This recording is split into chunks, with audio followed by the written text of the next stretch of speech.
and how those lines shape your community's voice. These decisions don't just happen every 10 years. They can happen whenever a legislature decides to pick up the pen. And when legal protections are weaker, the public has to be stronger. Show up to the hearing, ask questions, support the groups that monitor redistricting in Texas. Talk to your neighbors about how these lines affect schools, resources, and representation. Organize with your community and keep pressure on lawmakers for fair maps and stronger voting rights protections. And be ready at the ballot box, registered, prepared, and bringing others with you. Because if the rules make it harder for communities of color to protect their collective voice, then the community has to be louder, more informed, and connected than ever. So the maps may shape our power, but we still shape the pressure that we want. And let me see, put that off there. In the court's recent decision, let's see, the dissent came from the court's three liberal justices, Justice Ketanji Brown Jackson, Justice Sonia Sotomayor, and Justice Elena Kagan. So their dissent argued that the majority's decision ignored the purpose and the history of the Voting Rights Act and will make it harder for black voters to secure fair representation. So want to hear from you guys on this because, the first thing that those questions, the things that we talk about all the time on here came to my mind. Okay, so we know that as soon as we move to an area, a lot of times, Anglos will move further out. That's been our experience historically. We all know. So how is that going to work? If we are moving, okay, we move to areas that, have the majority there. Okay, then what's going to happen with the redistricting then?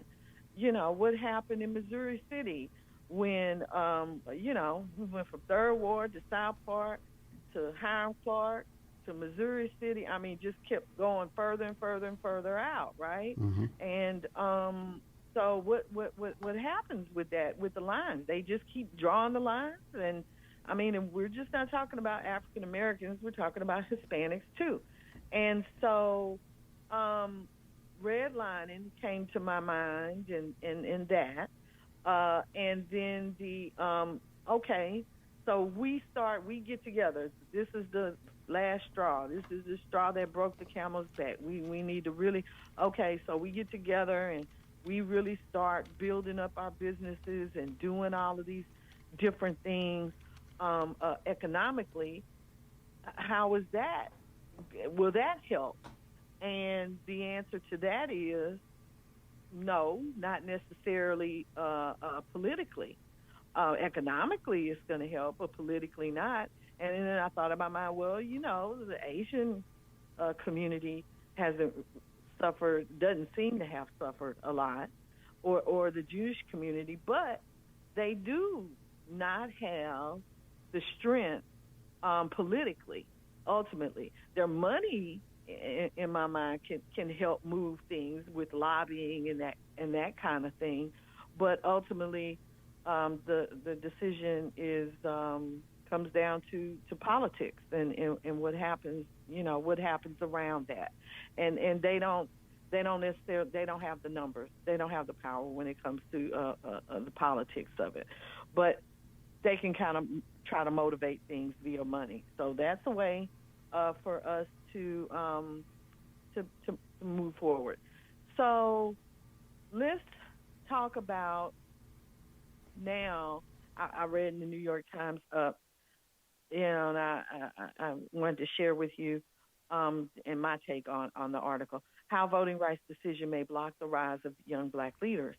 So saying there's a shift happening among young black voters, and the latest reporting makes it plain the fight for voting rights is no longer an abstract historical struggle. It's personal, it's present, and pressing. Young black Democrats are looking at the landscape in 2026 and seeing a system that feels increasingly fragile. They're watching court decisions chip away at protections their parents and grandparents marched for. They're seeing state legislatures redraw maps that dilute their power. And they're asking a real question: who is fighting for us with urgency? So what stands out is that this generation isn't apathetic, they're analytical. They're paying attention to the Voting Rights Act battles, to the rollback of federal oversight, to the way local elections shaping policy, housing, and economic shaping policy, policing, housing, and economic opportunity. And they're not disengaged; they're disillusioned. And disillusionment is not the same as indifference. It's a sign that people care enough to expect more. And so that's the good thing. So this moment is a reminder that democracy isn't self-maintaining. It requires pressure, participation, and a willingness to confront the uncomfortable truth that rights won can also be rights lost. And young black voters are saying loudly that they want accountability, transparency, and a political system that treats their concerns as urgent, not optional. So, call to action again. Stay engaged in the legislative fight. Show up at local hearings, speak out on redistricting, and push for fair maps. Support the legal fight. Courts still matter, and every challenge, every appeal, every brief shapes the future of voting rights. Prepare for the ballot box.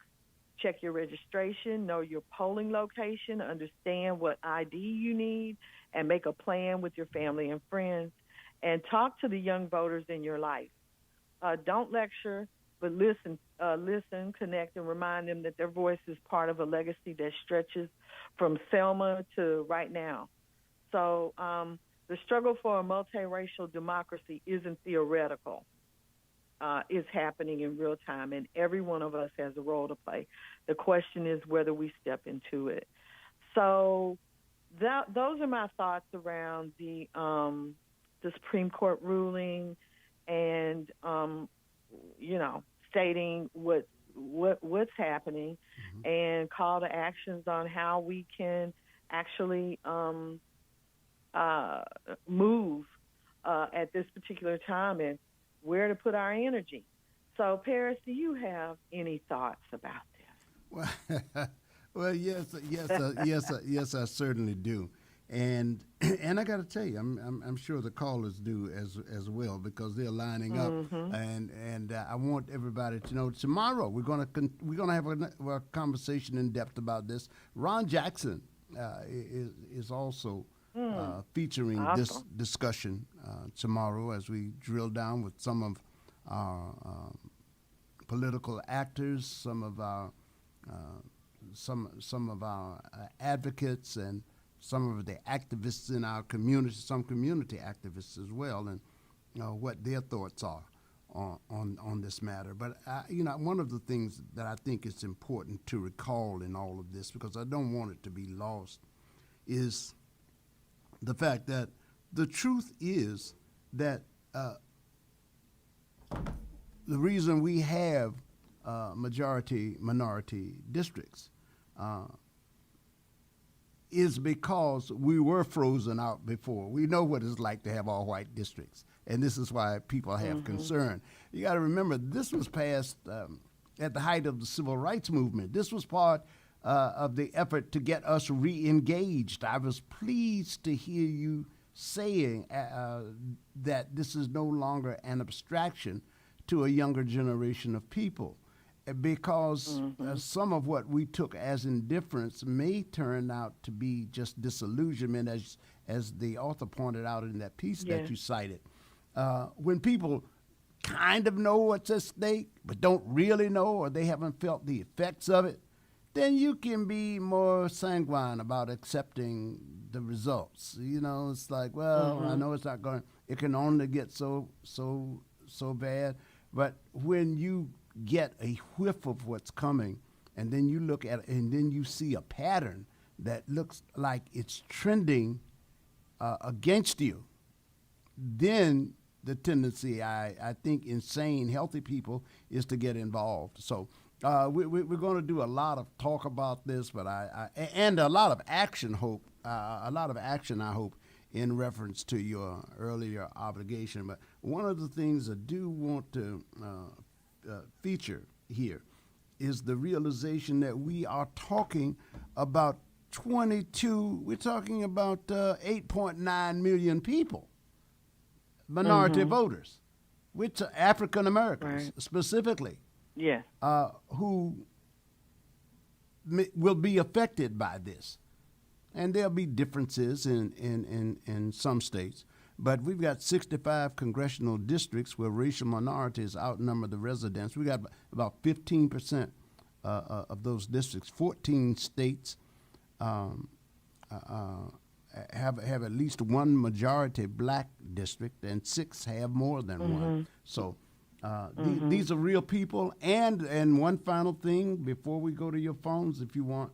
One final thing is, let's look at who this affects. It's not just we're talking about federal representatives, but this will also apply to school boards and all other areas of government as these state legislatures work to undo much of what has been done. And we saw that in Florida.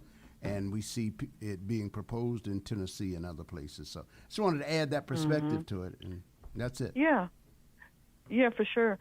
And just for all of you out there, I know I sent, give you an update, the segment regarding the Megan Stallion, Klay Thompson, and black men and black women. Do black men love black women? That's coming up at 11. I wanted to give us some time to talk about, our business. Yes, our real business first. Before Yeah. we go into the other space, which is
at this point with voter suppression and the redistricting that I think that we're going to be really analytical and focusing in on this. But I don't think either party, I don't think redistricting helps. I think that we need to look at these things in a fair way. And of course, you want to have the most qualified people. Go ahead. We need to look at it in a holistic way, you mean? From both parties. We need to have the most holistic way from both parties. I do believe that. I do believe that. I got to move on because you and I cannot agree. Okay. All right. Yeah, just agree. You guys just agreed. I thought we just agreed. President Trump. President Trump and the RNC did not file this BRA complaint. It was a private party named Philip Kelly. President Trump did not rule on this case. He didn't have that power. The South Carolina ruling, some Supreme Court ruling left the BRA intact, including Section 2. So contrary to the race card hustler saying this is gutted the BRA, knocked out Section 2, it did not. They have the right to file another complaint under Section 2 with a different construction. This map was a zigzag red line that leaped over white neighborhoods and incorporated black neighborhoods. That is strictly racist. You're being racial when you're redrawing the map. The court allows you to redraw the map for partisan reasons, like that happened in Maine. The Democrats wanted all those seats. It was strictly partisan reason. They redo the map, knocked out all the Republican Party. But the maps were also intact. All right. So proven in court. Proven in court. and Yes, that's true. I believe that everyone needs to do that. And I understand that President Trump didn't do this, but Project 2025 did this. Well, I got problems with that too, but go ahead. Yeah, I believe that Project 2025, this happened as a result of that, and we know that there have been lawsuits all over the place because of some of the things that happened in there. Here's the problem we have, though. When the Democrats redraw the map and knock out the Republican side, that's okay. When the Republicans redraw the map and knock out the Democrat, wait a minute, let me finish. When the Republicans redraw the map and knock out the Democrat side, the problem is 90% of 85 to 90% of black folks vote Democrat. That's where the problem comes in at. Both sides are doing the same thing. They are redrawing maps to get more seats and more power. But the Voting Rights Act says that you can't do that if it knocks out too many black folks on one side of the column, which is divine the Republican Party again. So you could argue that the Supreme Court, by doing this ruling, has leveled the playing field in. You're saying the Republican Party should not why did the Civil Rights Act? Why did the Civil Rights Act? Let her finish, Barry. If she listened, just hold on. Barry, let her finish. You made your statement, but wait a minute, Barry. You made a statement. She just can't. You made it twice now. Twice you've made a statement. So just let her interject right there, and then you guys can get right back to it. Go ahead. Okay. Go ahead. The Civil Rights Act. Martin Luther King, as Senator Raphael Warnock just talked about in that clip. There was a reason that was put into place, and it was because there was real discrimination going on where black people were not being represented in the way that they should have. Representation, taxation without representation. That is what was happening. Okay, and so it's not fair on either side to do the gerrymandering. The way that they concluded to get around all that was via the census, because that was based on the actual numbers of the people that live in those communities. Representation, have that representation there, whatever it may be. And so we are in agreement as to gerrymandering is wrong on both sides, and that both sides use it for political gain, and that this stuff, these redrawing of these maps, need to be looked at, and they need to be scrutinized way more than they have been in the past. And I think that they will be. But I think it needs to be fair insofar as looking at why it's actually being done. Is it being done for racial reasons? Because in the end, people select their leaders. Leaders don't select the people, and so that's what's happening in this particular instance. It's happening in reverse. So go ahead. The last thing I want to say is that the gerrymandering is not wrong. We're not in agreement on that. Redistricting the map is legal. I'm saying is that, but your idea of fairness falls flat here, because when the Democrats redo the maps in Connecticut and knocked out all the Republicans, see, you could argue that that's unfair. But when the Republicans redo the map and knock out some of the Democrats' seats, some of whom happen to be black, then we got a problem. So it's not fair on both sides. I'm saying what you're saying, Mr. Barry. I'm saying it's unfair on both sides. It's unfair on both sides when they do it for political reasons. Go ahead. Mm-hmm. All right. So you're saying that you got a problem with the Democrats knocking out all the Republican Party seats in Rhode Island? I have a problem when redistricting is done for political gain, and we're not looking at the actual census and the numbers and making sure that the people that live in those communities are being represented fairly. Okay. And I would say that is not and has not happened historically to the majority community. It has happened to the black and brown communities. So that's all I'm saying. And that the playbook is still the same, nothing has changed, and that we just need to be diligent and fair about what this looks like when we see these lines being drawn, and argue the case. And that's what's going to happen going forward.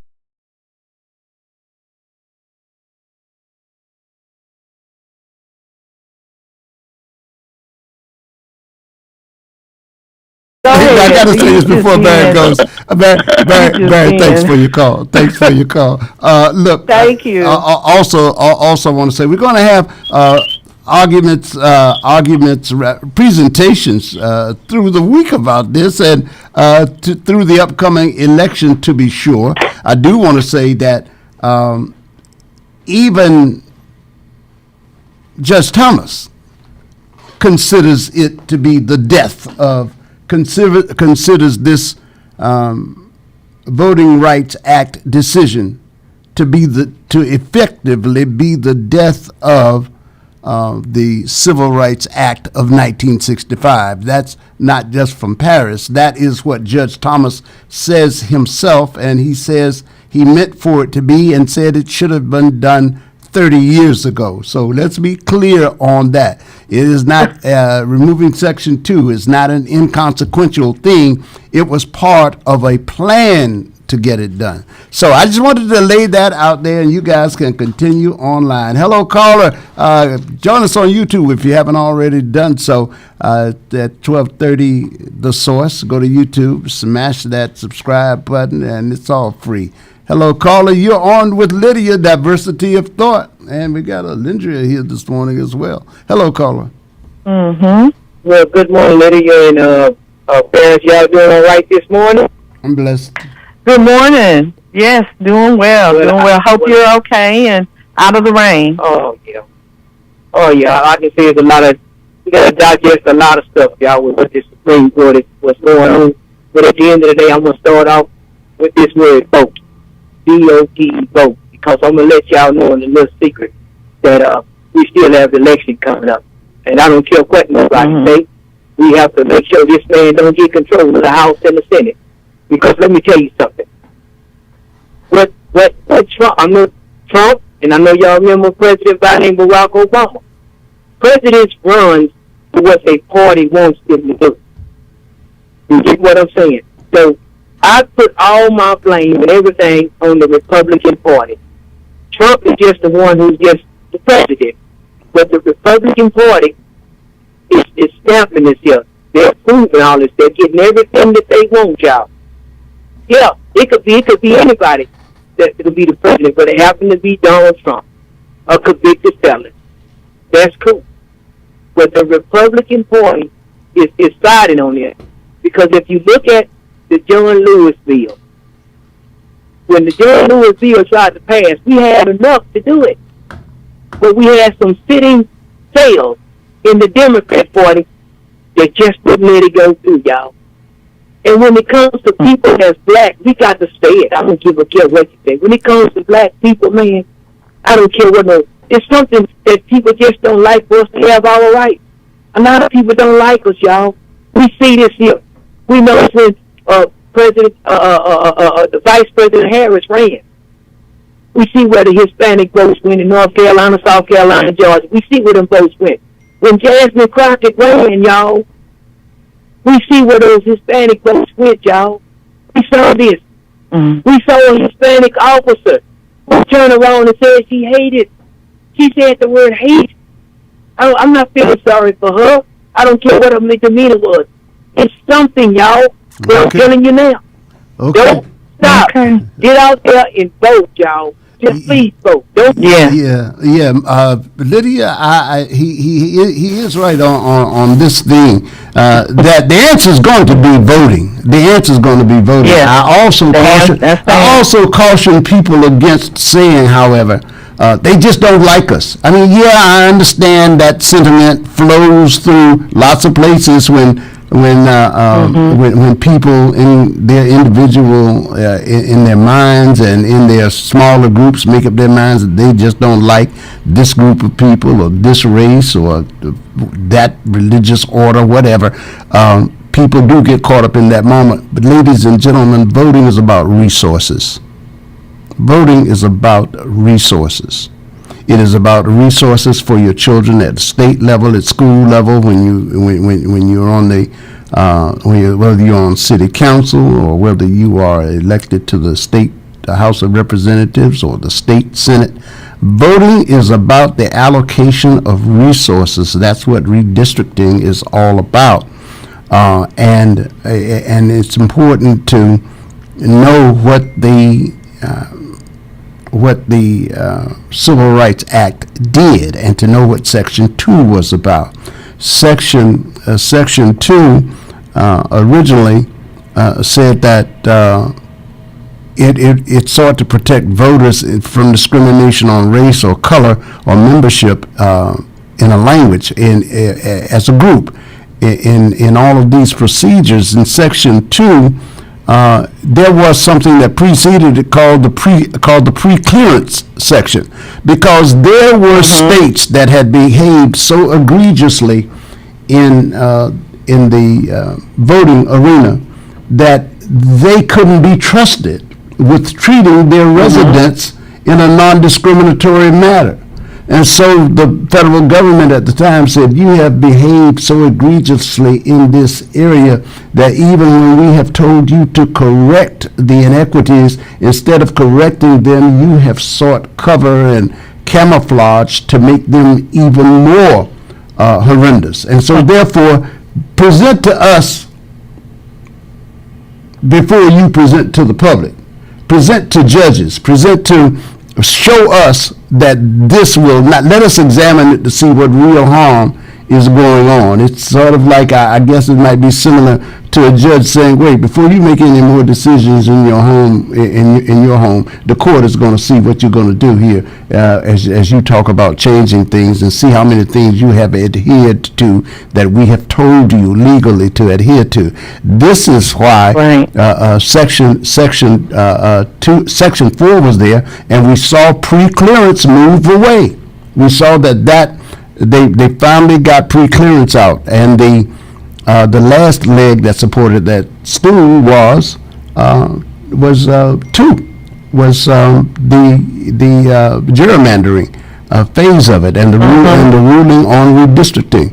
And so I would advise everybody, before you talk about the emotionalism of black people, there are those of us who are old enough to remember when black people paid to vote, and even then were often denied the right to vote. This whole thing was just about blacks even trying to get into the process, and that happened at its largest level in 1965. So it's not that black people are trying to sneak in and get something. This all started because we were written out of the picture entirely. And no sooner did we get back in than people found other ways, and that's the nature of competition. They found other ways to do the same thing by using the courts and the legislatures to do that. So this is why we are here. This is not an invention of black people who were in the system and trying to get more out of it. This came from people who were locked out of a system, and those of us of a certain age know what that looked like, and we saw the signs, and we see those patterns again. I just wanted to say Paris, that's why when Barry's response about things from the Republican side of the talking point, and I guess it really is nonpartisan. It can be on both sides when it comes to discrimination.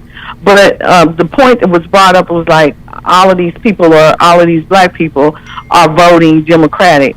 Well, there was a reason for that. The discrimination was the reason why black people were voting Democrat. And like the points that you just made, this just didn't come out of nowhere, and we're trying to, I don't know if we're trying to recreate history, but we're trying to put so many things out there that we want folks' memories to fade. And I'm glad there's people like you that are there that can recount this for us, and specifically, so that we can remember what happened, why it happened, and what we need to do moving forward. So the Republican story that they want to focus on what's happening right now, and I guess what has occurred is that they feel like there's been so many advancements that this protection isn't required anymore. And I think that's part of what the last caller was just saying. insofar as about the feeling, where the feelings come from, a lot of these things are obvious with Ashley Gonzalez and all of these other things that are going on, that there is still a need for this. And something that you brought up, Paris, we were talking about, how is this going to affect the Hispanic community? And what's happening around that? Because, I think that the Civil Rights Act was put up there and it protected everyone, no matter what color you were, and what gender you were. It protected all of us. But now that this has been broken down, okay, so when they start to come after you, because who knows, for X, Y, or Z, you don't have this anymore, that all of these people, stood in the gap for. You have it, but it's very diluted. Look, and so how are you going to step up to the plate? Look, let's not act like we've not had all white voting before. That's what I say. I mean, we've had all white grand juries before. So the idea that black people are in no worse position legislatively or in the process civically than we were before is just not true. We of all people know what it's like to have all white juries, all white judges. The only thing that in the judicial system that was mostly black were the cells. All right, so we know what that feels like. We know what a white school district feels like, and we're not here because we begrudge people having that. We are saying there has to be some balance. Let's remember why Section 2 came into being. It was a legislative body who was conscious of the fact that we had a group of people who contributed mightily to this country who were being locked out, and those people were knocking on the doors saying, listen, we stormed the castle and say we're not going to stay out here on the other side of this wall. So you cannot build another wall to keep all of these people out again. And with the removal of the safeguards that we've got, we see that as people not tearing down one thing to just institute another thing, to build another wall. I want people to really think about what the voting rights really is. And remember that Judge Clarence Thomas said himself, this effectively, he used the words effectively. That's a quote from him. You go back and read it. He says it effectively ends the Civil Rights Voting Act, the Voting Rights Act, and he says in effect. This part I'm paraphrasing, but he did say it should have been done 30 years ago when I spoke on it. All right, so let's recall what we're debating here. Okay. Yeah. I wonder, and my thought is, okay, the Supreme Court justices aren't just going to come right out and say, oh, okay, everybody, you can be racist and you can do all of these racist things. Yeah. So they're not saying that outwardly, but what are they saying that are they saying that there's no need for these protections anymore? Well, they're pretending that they have left the protections in place but here's the thing, it's a new standard. They're saying that it has to be, in effect, magnified racism. If you're gonna do overt, yeah, I mean, and I don't know what their meaning of overt is, but they're gonna say it's not gone, but it's barely recognizable. They're saying you have to, if you're gonna have a majority minority district, you have to, and you're gonna gerrymander a district, you've got to show overwhelming proof that leaving the district the same presents harm to you. Presents harm to you, and that was the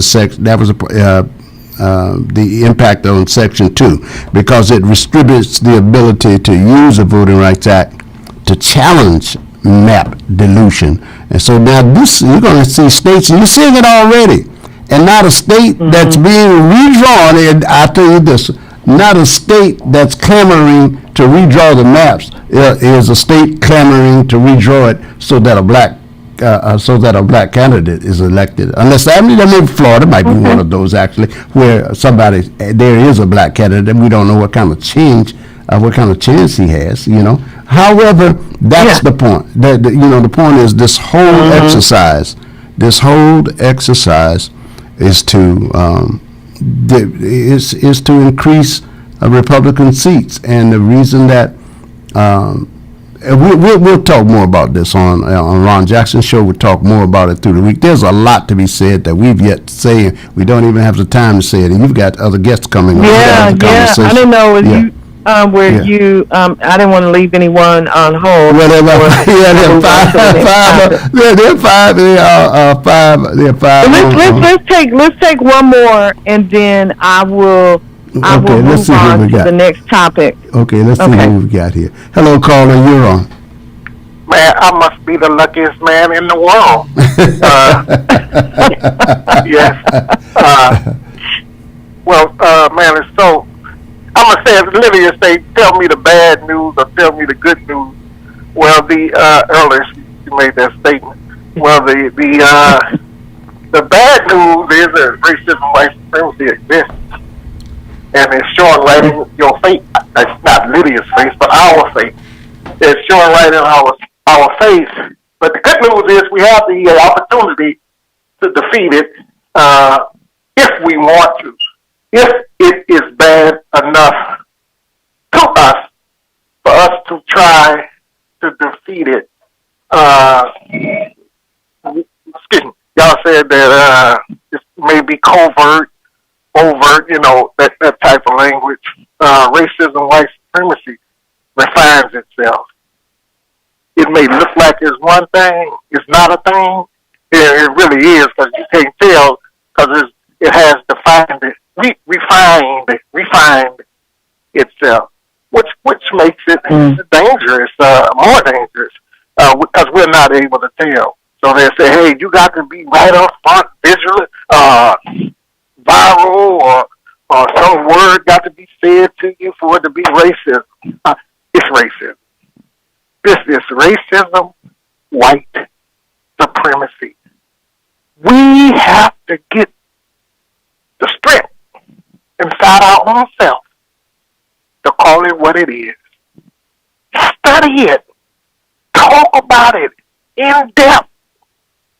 Just like we talk about everything else.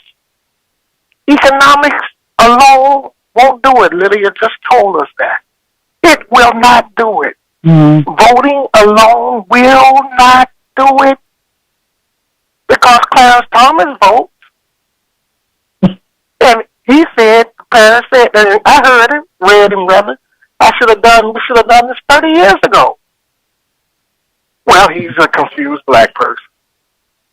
Just like that Hispanic lady, Ashley, was a confused non-white person. Somebody said she shouldn't be a policeman. She shouldn't. She should be stripped. Nobody, like it was just police. Well, then the following week, Paris, they had a lady that cooked chicken at Hoyt. They said the same thing. Yeah. Of the same social group. So what is that? What I'm saying, Paris, maybe is this. If we want to talk about racism, white supremacy, we have to talk about it.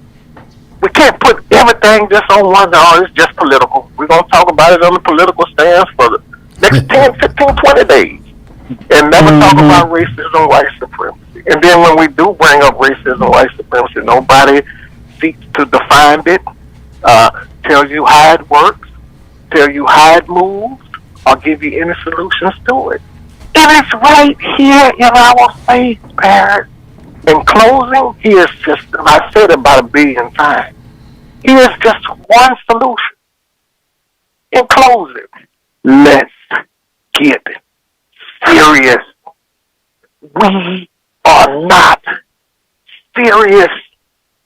We are playing. I know of no religion, including Islam, that's including Muslims, including Islam, or the people that partake in Islam, I know of no religion,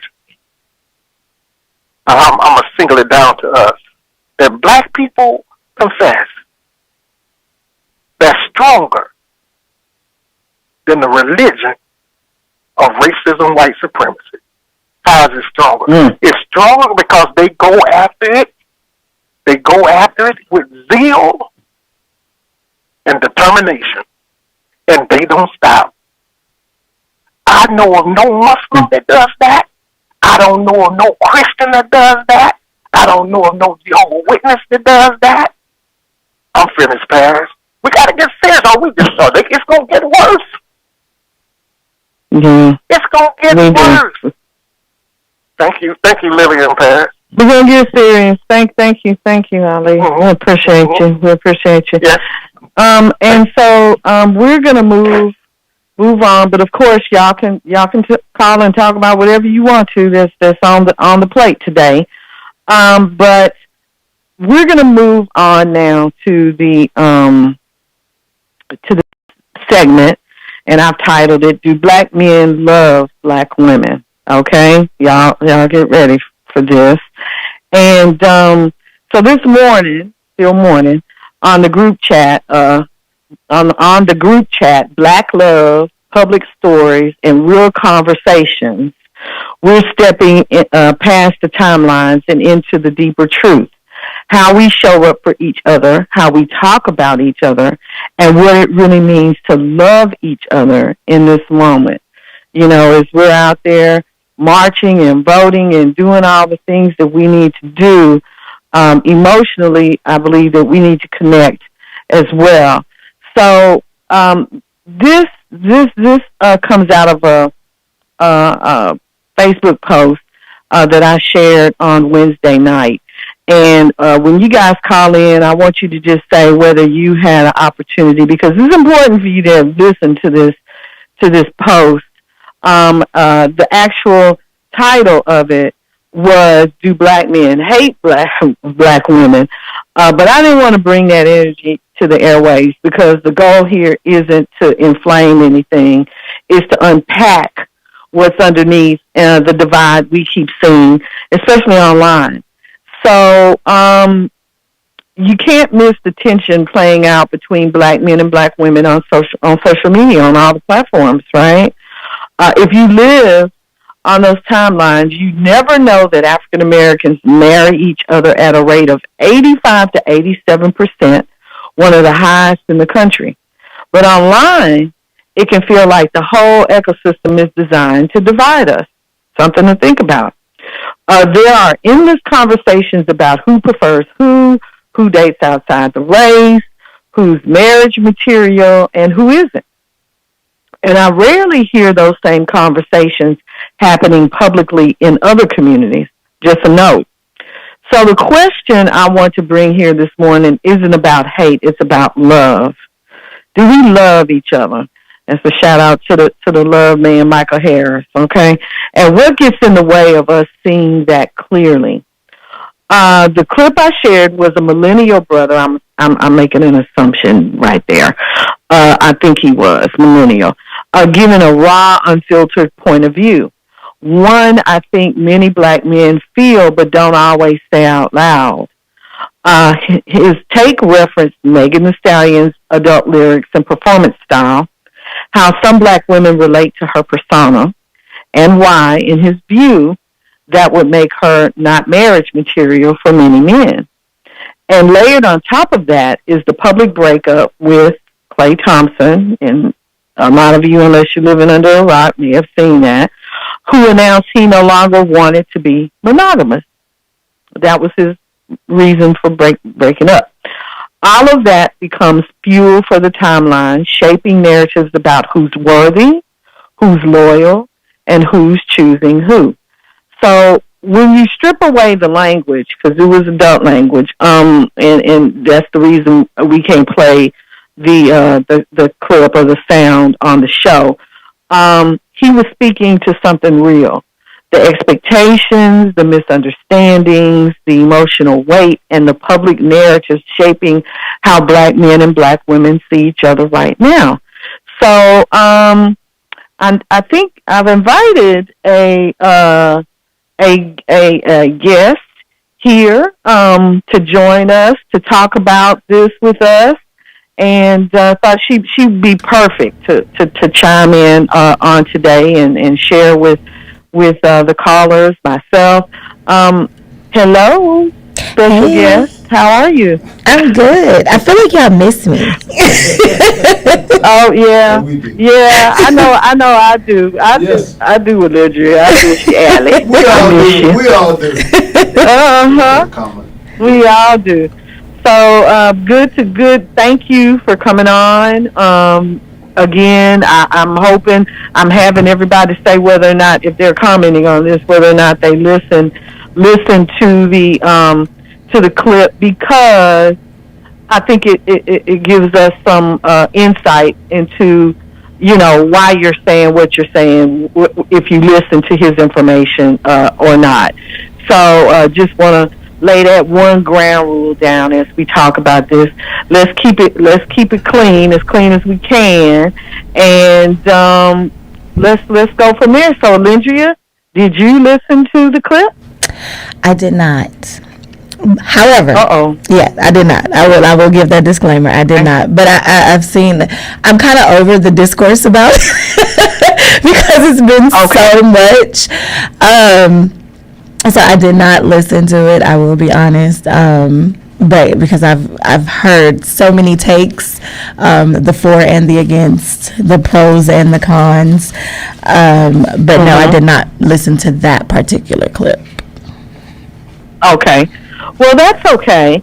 I will say, in my opinion, his take was a generalization, but I do think that it is probably a point of view that quite a few black men share, which is why I decided to post it, and let people listen to it. And he was a very articulate, about what his thoughts were, but he had some, he had some thoughts.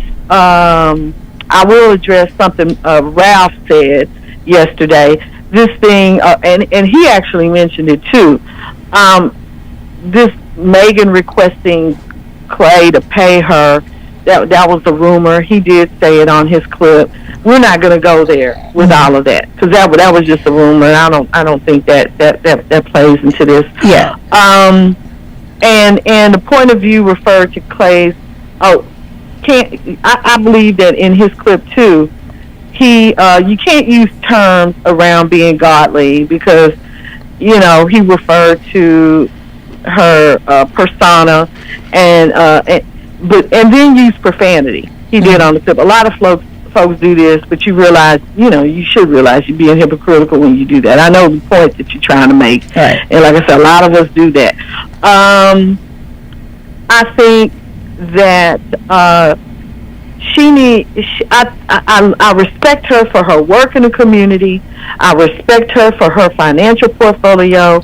I respect her for not having children out of wedlock, and waiting until and apparently she does want to get married, so she's waiting for, and a lot of people do it that way, she's waiting for her guy before she decides to start a family. And I don't even know if she wants to start a family, but she doesn't have any children at this point. I mean, doing all of that, graduating from college, doing all the things she's doing, dating him, and seeing that she's dating this man, and she apparently they put all this out there on social media. They were visiting. She was visiting his family, making those connections.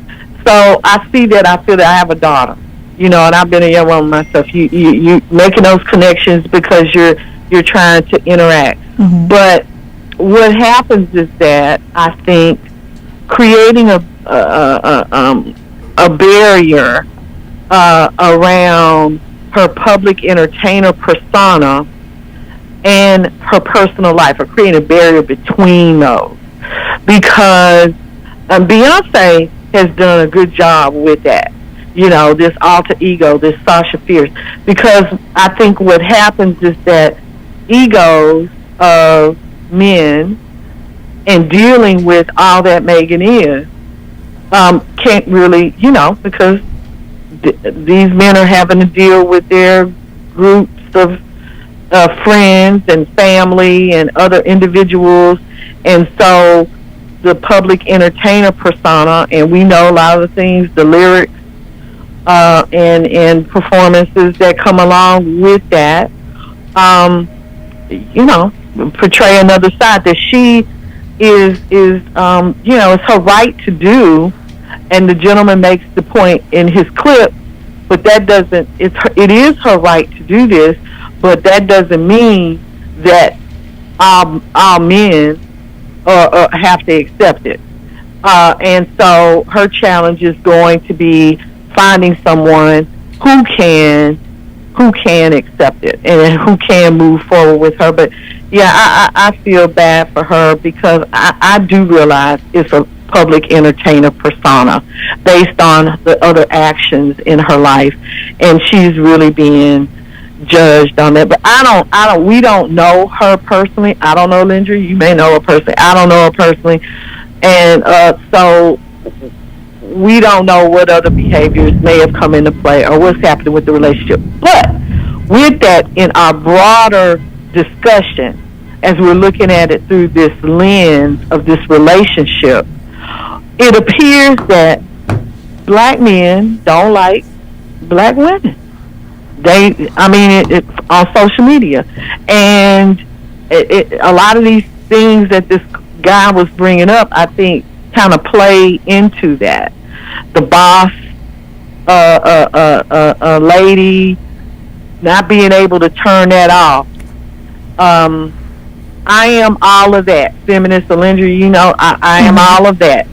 But I also appreciate the opportunity to be soft with my husband. Mm-hmm. I appreciate the opportunity to be protected and not always have to feel like I have to be in protection mode. I realize that that's a blessing, and I appreciate that. Right. I don't know if that's got a lot to do with why that the mentality and a lot of women get too close to the entertainer aspect of her life, and you have to be able to make a separation with that. That's not all she is, and I think what women do is they're trying to protect her, but I just think that it's the public / entertainer persona that I think a lot of us get tied up in. So anyway, if you have any other thoughts, and then we can go back to the phones and see what other people feel about this. So because I've had these conversations with my male friends and some of them who aren't friends, social media conversations. I think it starts with a lot of misinformation. You did bring up the whole thing about the 70K.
there has absolutely been a division that has been taken on social media. Like, it's like there's no in between for some people.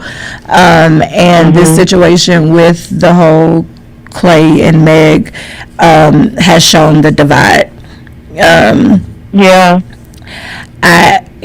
don't know. I think it does have a lot to do with, psychology and how you grew up, and a lot of people want to blame it on the different, more black men were raised in two-parent households the older they are. Some people think that it has something to do with that.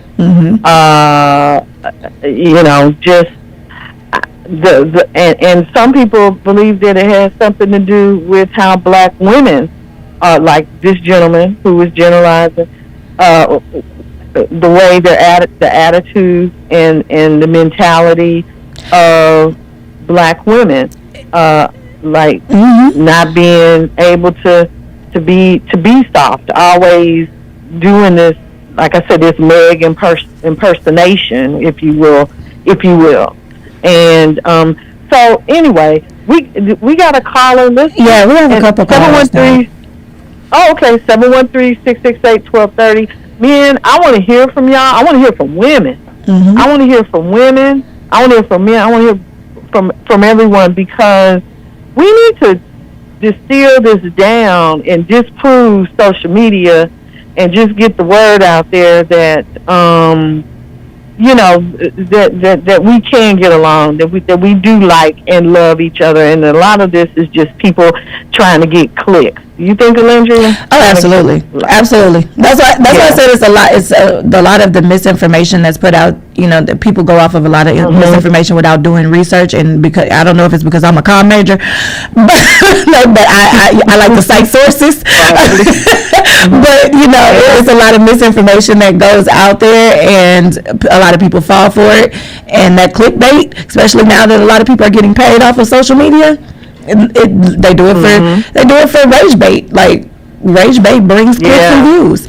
So but let's get to some of these. Don't let that stuff get in your spirit. It reminds me of like the crack epidemic in the 80s. They just take this stuff and throw it in the community and just let you kind of explode, right? It kind of reminds me of that mindset, but it's using social media to do it now. And so, anyway, let's get to the callers. All right.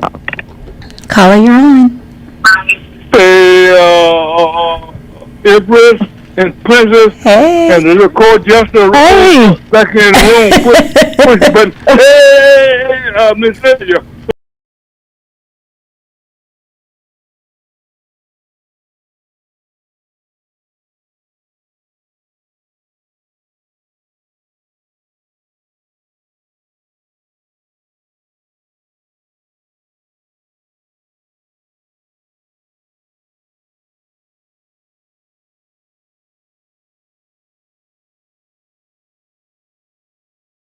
My significant other.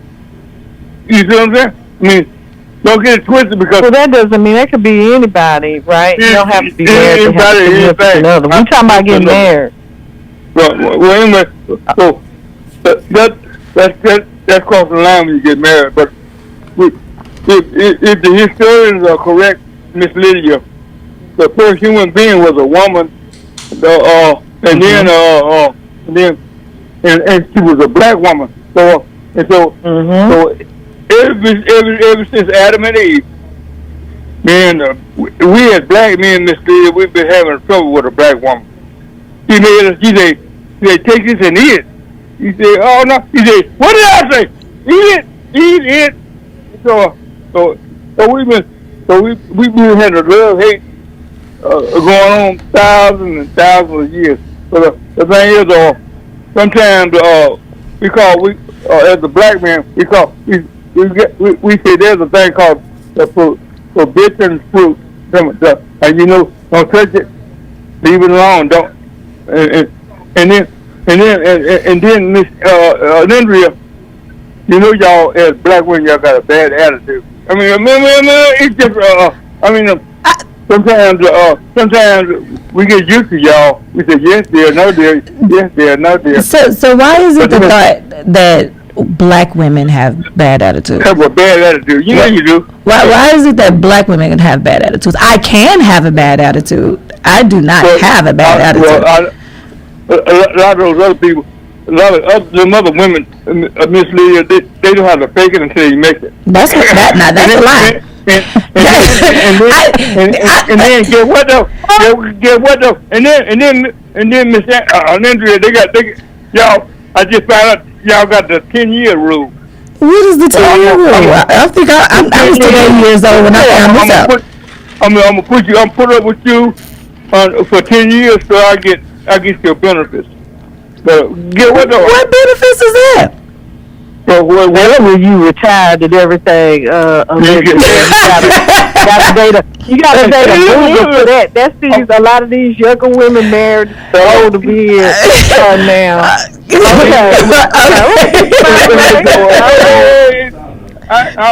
Educate the folks. I'm let you go, but look at the thing is gotta be a good side piece. You know, if you being that careful, we say you just a side piece. Just be a good side piece. Bye. Okay, bye-bye. Well, oh, wow. So don't play into the angry black woman stereotype because, you know, that's been put out there to bamboozle us as well, black men. Yes. Don't be our allies.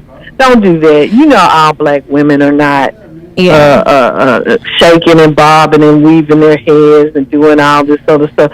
But, you know, to speak to the generalities of the post and the gentleman that made the post, it is kind of when I talk about the ego, and we're talking about becoming a wife because that's the situation that Megan was in. They want to move on to the next level. So that's why I didn't say significant other in regards to that. But somebody used to say, I'm not going to say who said this, but when people are dating, you dating a representative. And you dating a representative and you put your best foot, your best face forward, which is part of what she was doing by cooking dinner for the family and this and that or whatnot. But when, I'm just saying, that ego, and when that man's social group and all of that stuff comes into play, that was the other thing that this gentleman was saying, was that his daddy told him to pick a type. And, you know, if it's a studious type or this, that, and he said he got out of his element, and he told a story saying he had gotten out of his element, and he dated a woman, you know, he said, you know, she was stacked and all of this, and he remembers taking her to the movies, and there was a group of guys that were over there going to the movies together, and when he walked off to, I guess, go buy the tickets or whatever, they were kind of whooping at her and that. And so he said she seemed to start, when she was walking, she was like bouncing, like she was trying to, you know, elude, you know, put out this sexual vibe when she was objectifying her. The guys were objecticifying her based on how she was walking and what she was doing. So I'm not telling the story correct, guy that posted this. But, yeah, so, and that's what he was saying, that for him, that was out of his strike zone. You could tell he was a sports fan because he used a lot of sports analogies, Linda. You would have enjoyed it. But he said it was out of his strike zone. You know, he was swinging in the dirt because that's not the kind of woman that that made him feel comfortable. And it put him, he felt like it could put you in situations where you would may have to deal with this, all that comes with that behavior, and in protecting her as a man, and that's his wife, you know, protecting her. And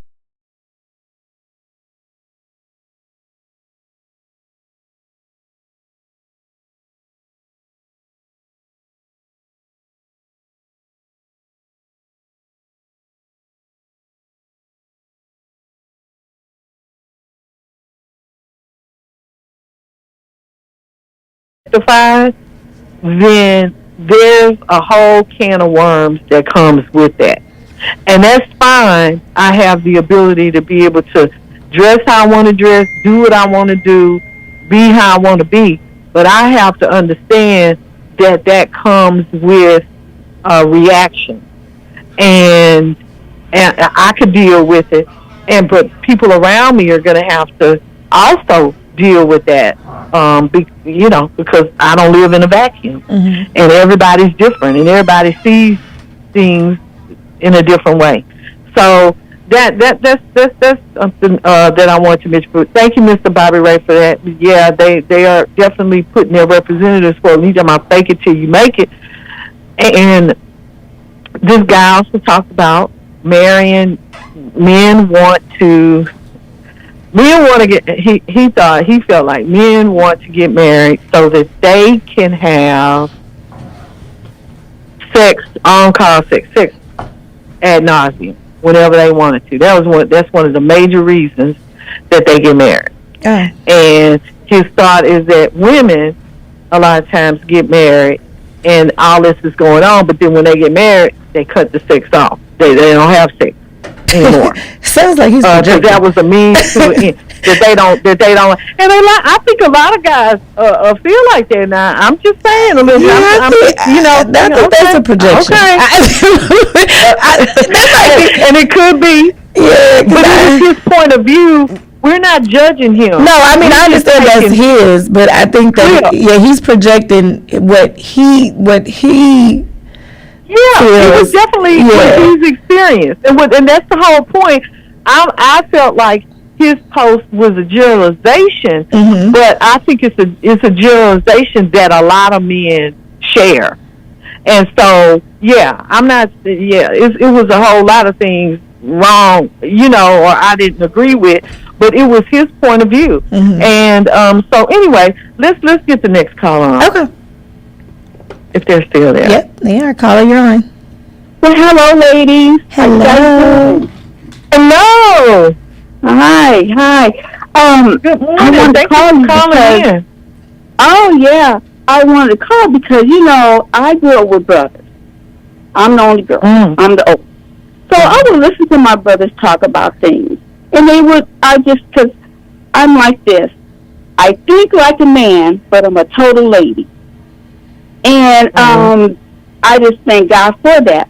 But one thing I have to say about this young man and Megan, some men are just serial daters. The serial daters, like Common, for instance. I think sometimes men are natural hunters. They want to hunt. They don't want you hunting them or chasing them down. They want to chase you. They want to, like with Beyonce and what's the man she's married to? Jay-Z. Jay-Z wrote this song. He said he was out there doing this thing too. He said, but then he finally bagged B. He bagged her. That's who he wanted to marry. So sometimes I think women, and I shouldn't say this, I don't want to stereotype them, but sometimes you show your hand. Like they bought a home. She made dinner for them for Thanksgiving. Things like that. But he knew in his mind she was not the one. But I don't know when he told her or how she found out that he cheated. But I'm like Alendra, if he said that I don't want to be monogamous, she should say, okay, I'm cool with that, or I'm not cool with that. But I just think I really respect the man for saying I want to date. I don't want to be in a committed relationship. I respect that more than a man that cheats on you, that has another woman, maybe 2 or 3 women, and then somebody gets hurt. Because, we're really... Go ahead. So let me ask you this. So I agree, too. Out the gate, I think if a man knows that he is not ready for a marriage, he knows that. But what if he... And then, see, that's what goes into knowing yourself. What if he doesn't know? What if he thinks going in that, okay, this could be the one? And he may go into every relationship thinking, this could be the one. I think ladies, let me just say that they know, because we know. we could see a guy. We may go out on one date with him and say, "Oh, I'm gonna marry him." And then there's another guy that buys you diamonds, that takes you on trips and stuff like that. You're like, "Oh my God, I can't wait till this trip is over." So he knew. I'm going to be honest. I don't think that every man knows. And this is just because I too have grew up around nothing but guys. Like I said, I'm more friends with. I have my very best friend, the longest friend that I have since 6th grade, maybe 5th grade, is a guy. He's now been married twice. He's finally found his, I hope, his forever woman. But I really do not think that guys really and truly know. Miss Lydia did say, some people do put up their representative.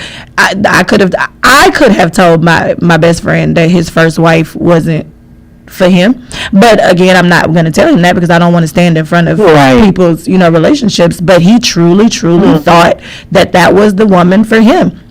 She wasn't. So I don't think that all guys know. Well, I'm not saying that they all know, but most of them know. 80% of the time they know. He knew. Well, this is my opinion. I don't think that they do. I think that there's red flags that sometimes they're so in love that they may miss. And that's just anybody in general. Like, we all miss the red flags, but I don't think that no one truly knows until they truly know. That's right. And you're right, until they truly know. Yeah. And I think that, because he knew Megan, he knew her sex appeal and her music and things like that. He knew all those things. And sometimes I just feel that men want to save a woman. I look at Tiger Woods. He married this lady. She was a nanny. I look at O.J. Simpson. His wife, she was a waitress. I look at these things, and I just feel that sometimes we have to just realize these are things that men are thinking. You think, okay, he knows I'm the one. I'm doing this, I'm doing that. I'm the one. But sometimes, you're right, Alandra, sometimes they think they know, but they really didn't know. Mm-hmm. So I'm happy that they got out of this relationship before it got too deep, but then again it did because they bought home together, right? Right. So I just wanted to put my little 2 cents in, but I just really think that and let me say this. I was reading Patti LaBelle, a little autobiography about Patti LaBelle, or biography, I'm sorry, and she was saying that with the the Temptations, she was engaged to one of the Temptations, I think. I forgot his name, Floyd, I want to say, maybe not. But he bought her a ring, and they were going to get married. He wanted her, but he wanted her to stop singing. And so she said, "Oh no," he wanted to go to Detroit and stop singing. She said, "No, I can't do that because I'm a singer."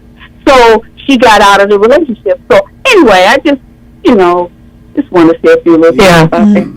Yeah, well, thank you so much for calling in and giving your point of view. Yeah, good point of view, too. And always another lesson to draw from this is if you're ever going to quit a lucrative career in singing, don't do it for a guy from the Temptations whose name is Floyd. At least go to Otis. Nobody came to see you, Otis. Floyd. Don't nobody remember because I'm sitting here like, it was a Floyd? That's a life of struggle. That's got struggle written all over it. First of all, quitting your career for any Temptation whose career might be gone at any minute because Otis going to replace him. So, and it's interesting that you bring up careers because, and I'm Paris as a man, Beyonce could work at Jack in the Box, and Jay-Z. She could marry a rich man. He'd swoop her up from Jack in the Box, and they can move on forward. But try to reverse that, and that's not going to work. And that has a lot to say about social norm.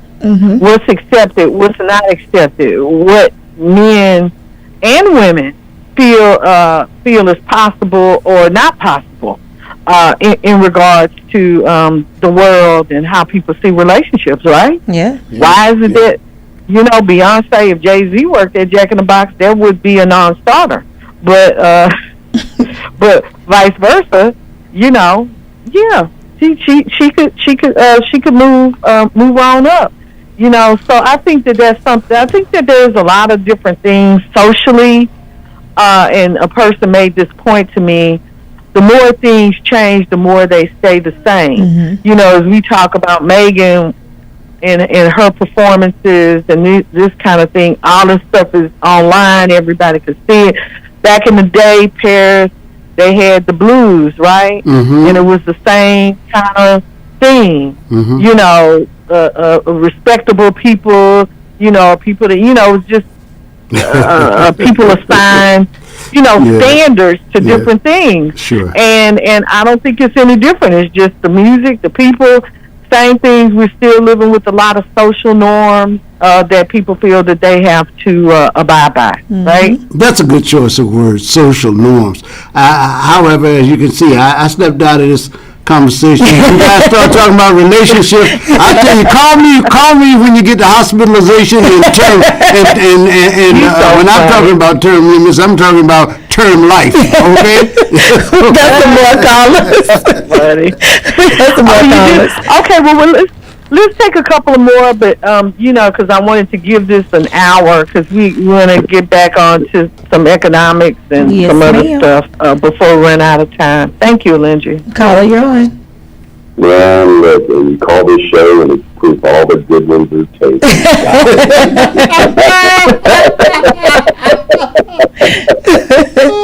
Hey, how you guys doing today? We're good. How are you? Black Sunshine. Black Sunshine. Black Sunshine, the gold leader. Come in, gold leader. Anyway, I date women of all races. I like black women, I like white women, I like Asian women. I like those some that I won't have anything to do with. But the qualities that I like in women, I like it in all of the races. You know, I like, it seems to be, and it's even more so now, what's that statistic? Black women have the highest rate of college attendance or something like that. Degrees. Yeah, most educated, degrees. Most degree in the country, yeah. Just wait and find somebody. They might not be, you know, this guy might not be black or whatever, but, you know, if you got I know that these women are going out, I know a few years ago it was $60,000 a year that, you know, that a nurse would a starting nurse would come out, you know, that would be a starting salary. And, you know, but it's not only the money, now you have an education, and not only do you have, you know, education in the field, you've also taken general studies, history, you know, history, English, math, you know, all of those things and everything that help drive your study. So you pretty much, you know, when you start moving, you know, you start, you're not the same person, you're an elevated person, okay? Not to say that you can't, you know, that you can't go out with somebody that isn't, but I from what I've seen, and this is some personal experience, watching it in my mother. My mom was a former Marine, teacher's certificate, master's degree from an HBCU, and she had me, and after, you know, I got divorced, so I was not that it's married, but I was born. I wasn't married out of wedlock or born out of wedlock, but so I imagine I probably cramped the style a little bit. But I saw how hard it was for her to find anybody because she was accomplished. She was accomplished. There you go. A lot of, you know, some of these guys might have been good looking, but, you know, at the end of the day, you know, what the hell are you going to talk about? And Jesus, look at those table manners. You know, so I think across the board we all need to you know, to elevate their game. But as far as, no, And let me tell you about that not liking black women and not. I know one right now, and every time I see him, I just grit my teeth, man, and give him and ask him I change because he's that winner. Yeah, dude, I think you shorted me on that. You know, so what you got going on? You know, it's not even a chain can be, so it's an individual one or whatever. And it's black women. I mean, started me and a young black chick and everything. And he didn't have a car. He stormed in after his Uber ride, and I hate ends, man. Hell, we both jumped. We didn't know what was going on, man. You know, and the girl and I don't think and it's kind of a bummer that we've been talking about this because, you know, following the call that Ali Muhammad made and all the serious things that are going on, this is really kind of trivial right now, man. This whole voting rights act thing, I think we're going to prevail. I think that and it's going to take, and we've got some marvelous black women. I'm kicked off with Jasmine Crawford did win, and I'll tell anybody and everything. You know, that and everything, you know, well, you know, she was going to be that appealing to white people. Well, maybe white people need to change, you know, and get over it and everything, and learn to hear the full-throated truth and everything, and not have some black person and everything that has to walk around and walk around with their head bowed, to tell them that. But this is a very serious time right now, and it's going to be a lot of black women that pull us through this just because of their voting record, their resilience, and their tenacity, and kind of following in on I'll leave that alone. But this is a very serious time, and I want to apologize to all of the women out there. And if my mother was alive and everything, I would apologize for her too, because I'm a little bit older. I used to watch All in the Family and everything, and all this stuff, and Women's Libs, Burning Bras, and Helen Reddy, I Am Woman, I Am Strong, and all of this. Man, I thought we crossed that bridge. You got women fighter pilots, surgeons, CEOs, lawyers, all kinds of things. And to see that you run into this, that's no woman. But I know okay. Yeah. But, we got some other callers to get on. So thank you. Thank you so much. Call back, please. Thank you so much. Thank you. I apologize. It's real. Thank you so much. Bye-bye. Thank you. So I will say, based on that conversation, really appreciate it. Really appreciate the point of view. Yes, there are other things going on, and we talked about the Supreme Court ruling and all of that before we actually got to this topic. Mm-hmm. But what I will say is that this topic is important. The way that black men and black women relate to each other emotionally, you can't move or do anything unless your emotions are aligned, unless your energy, the way that we react to each other in public, if that energy is not aligned, we really can't work together to form, families that are going to be able to keep this fight up. So I disagree with you. I think that they work hand in hand, and when you don't connect the physical and the spiritual and the emotional, I think that you leave gaps there for people to exploit. And so that's why we're having the conversation. So thank you for calling in and appreciate you and want to hear from you again. So, diversity of thought Fridays. Mm-hmm. Okay. Lindsay, next caller, you're on. Caller? Hello? Yes, ma'am, you're on. Hello.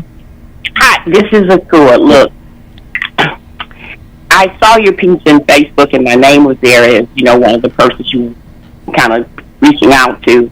And I went and looked at it, as much as I could. And I'd like to say to anybody, I know we all have our language and our way of expressing to people, but when you're trying to get a message across to more people, if the fellow would have just kept all of the vulgarity out of it, it would have been easier to continue to listen. It just chops it up.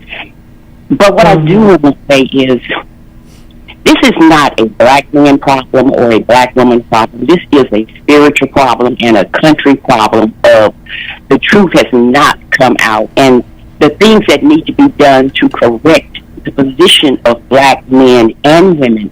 Look at what we came out of. We came out of a situation where it didn't even help along the way for us to look back and see anything to be proud of. And black women had to take the front. We had to do those jobs when black men couldn't do them. And so what you're talking about is important. But now in this day and time, we have each black man and black woman have to go into themselves and find their own love for themselves. Because how can you come through a black woman or any woman and look at another woman and say, by her color, I don't like her? Because it's not about that. This is the energy that we have to find in each other. And the forgiveness. And true love is freedom, is healing, and it's also letting go. And I'm probably one of the worst persons to talk about this because of Ken. I wrote down exactly what kind of man I wanted to marry. But I wasn't old enough to put all of the stuff in it that I needed to. But I understood enough around me what I didn't want and put what I thought I wanted. And I only missed it by 1 point. And we could get through that. And that was I wasn't asking for a rich man. And the only reason why I say that now is if you do good and want good, a lot of money can help you do more good than you could ever think about. And other than that, I say this. You go into a relationship as equal people. Go into a relationship saying, this is what I like, this is what I don't like. And this is what my mate and I did while we were dating. We didn't have sex. We just talked about our feelings, about what we wanted, what we didn't want. And some things I thought I didn't like, I pointed out on it. But don't buy me a 50-cent pencil or tablet and you buy yourself a $1 tablet. What's up with that? We were back in the day. I mean, and I knew a young guy, family. His mother was dark. His father was dark. He was dark. But he didn't like black women. And I couldn't understand it. But back then he couldn't marry white. So he would marry those. He would be with the lightest girls in school. And finally, he started marrying white women. And he ended up getting two. Left one, got another. So even when you go to the other side, you don't always get what you think you want. Because it's really about what's inside of each and every one of us. And I will say this. I was looking at this piece on, I think, this lady who her sales were immortal. And they sold her stuff all over the world and have made billions of dollars. And her family is just, in the 70s, just start finding out about it. So we've been using this country in many ways. Let me tell you something. There's no woman any better, stronger than a black woman because we have went through more than any of them. And that's why they become more educated. But we've got to learn that there's another side of life. And sometimes you do have to go to the person who is a little bit lower on the scale. But love can take care of all of that because we should go in with an equal understanding. What's yours is mine, and what's mine is yours. But I will say this to any woman. Never put your total trust in no one person. Even if it's your husband, don't care how great he's been. Always know that one day you will have to stand alone, whether he's dead or you're divorced or separated or whatever. You come in this world alone. And be prepared to be alone. Don't ever need anybody more than you need yourself and God. Absolutely. Okay, cool. Thank you. Thank you so much for calling in. Appreciate you. All right. Thank you. And, you're doing a good job, girl. Thank you so much. Okay. Yeah, I did mention, I put a disclaimer out there for folks that were listening that the post was raw. And, and that's why we couldn't play the sound on the show. But again, some she got through some of it. Some of us got through all of it. I do want to mention something, though, based on the last two previous callers, mentioning social status, education, black women being the most educated individuals in the country, not, women or in the country. And the fact that there are men out there who are blue-collar workers that make well over six figures. If a man can be well-read and not have graduated from college. A man can be articulate. He can be kind, loving. I mean, if you look at folks that didn't graduate from college, I mean, we're talking Bill Gates, Steve Jobs, Mark Zuckerberg. I mean, I know those are white guys, but that's okay. I'm just trying to make the point that just because a woman, and you have other races, the dating pool is there for all of us. We were just talking about us getting along in this context, and how us not getting along is really being exploited by social media, and getting another conversation going on here about that. But yeah, I do want to say that folks that aren't college educated don't necessarily, I mean, that does not mean anything. Yeah, I think that there are other things that you need to be looking at when you make a decision about who you want to marry. So go ahead, I don't know if I don't think they're necessarily, and I could be wrong, but I don't think they were necessarily saying, as far as like being college educated. I think that does play into the somewhat of a divide between black men and black women, because there are black men, and we're speaking on black men. I'm not saying all black men, guys, because I know sometimes people hear what they want to hear. So there are some black men that are intimidated by successful and educated black women. And like you said earlier about proximity and like-mindedness, sometimes that education becomes a divide because of the intimidation. So I can see how education and being because with those degrees becomes the thought process of, oh, well, you think you know it all, or oh, you think you're more educated than me, or oh, it does hinder having being educated in the I've seen that in the dating pool for my friends. I've seen it too, but I think it has a lot to do with maturity. If you are not a mature person, I think that's it. I mean, like Kua just said, we need to work on ourselves, because on the woman's side, you know how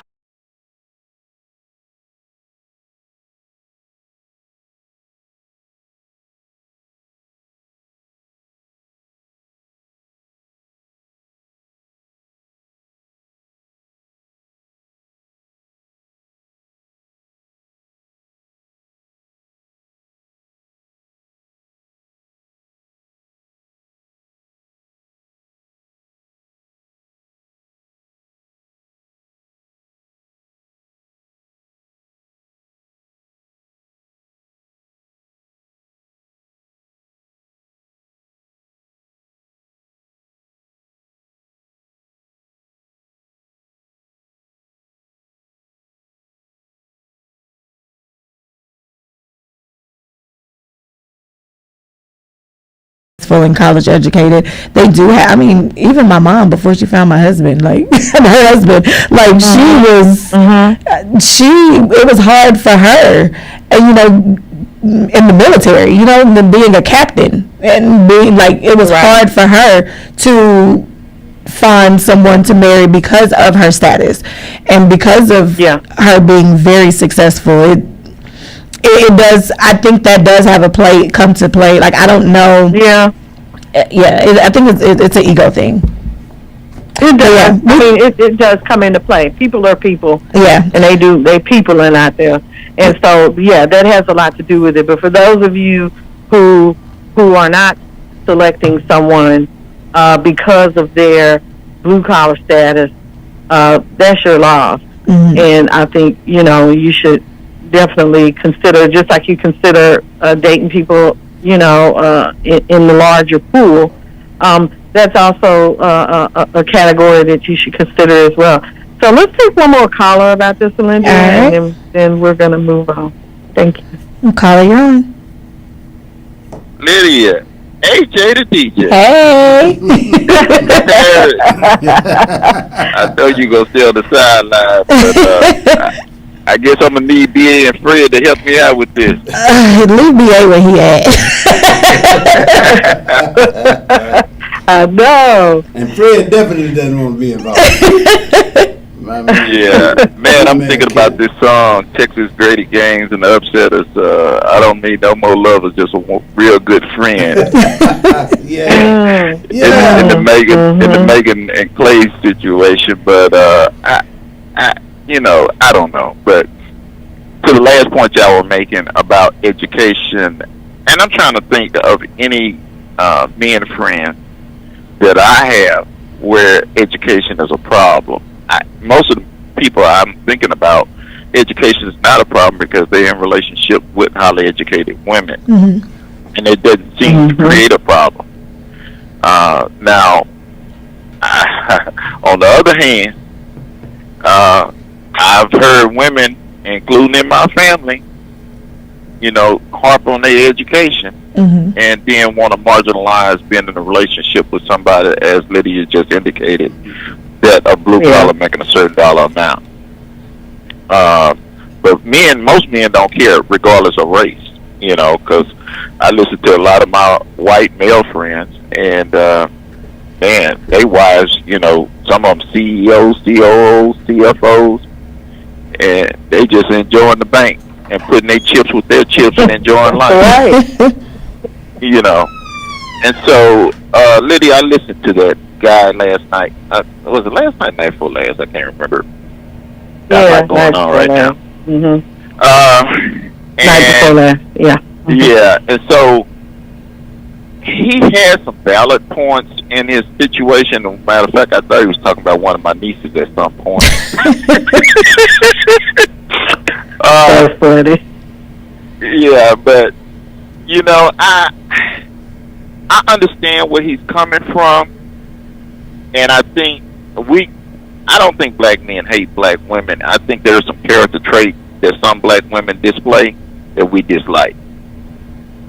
And to suggest that the character traits that these particular women have, we attach it to the group, no, we don't. We could, for the most part, some of us have discernment. And so, we can see through a lot of foolishness, even though sometimes we're not being led by the right. I'm gonna keep it PG, but we're not being led by. We're led by physicality. I'm gonna say it like that sometimes. Mm-hmm. And so, for the most part, I just don't think. Now, in my family, I'm thinking about most of the males in my family that are involved with women. And I would have to say that percentage y'all describe, 85-15, it just holds up,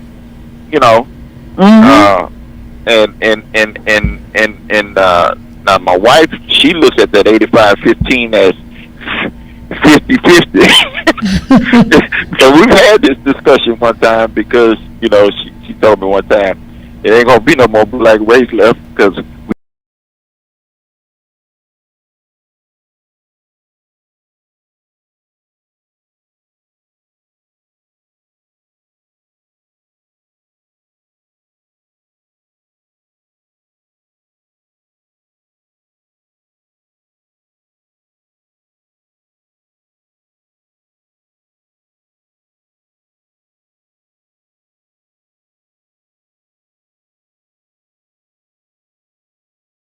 the reason I've gotten married, and sex do diminish on both partners' part because life happens. Mm-hmm. Yeah. And so, but I don't get it. I just think this younger generation is dealing with what they're seeing in social media and what they're seeing in this hip hop and YouTube stuff, and I just, and a lot of people living their life out through that.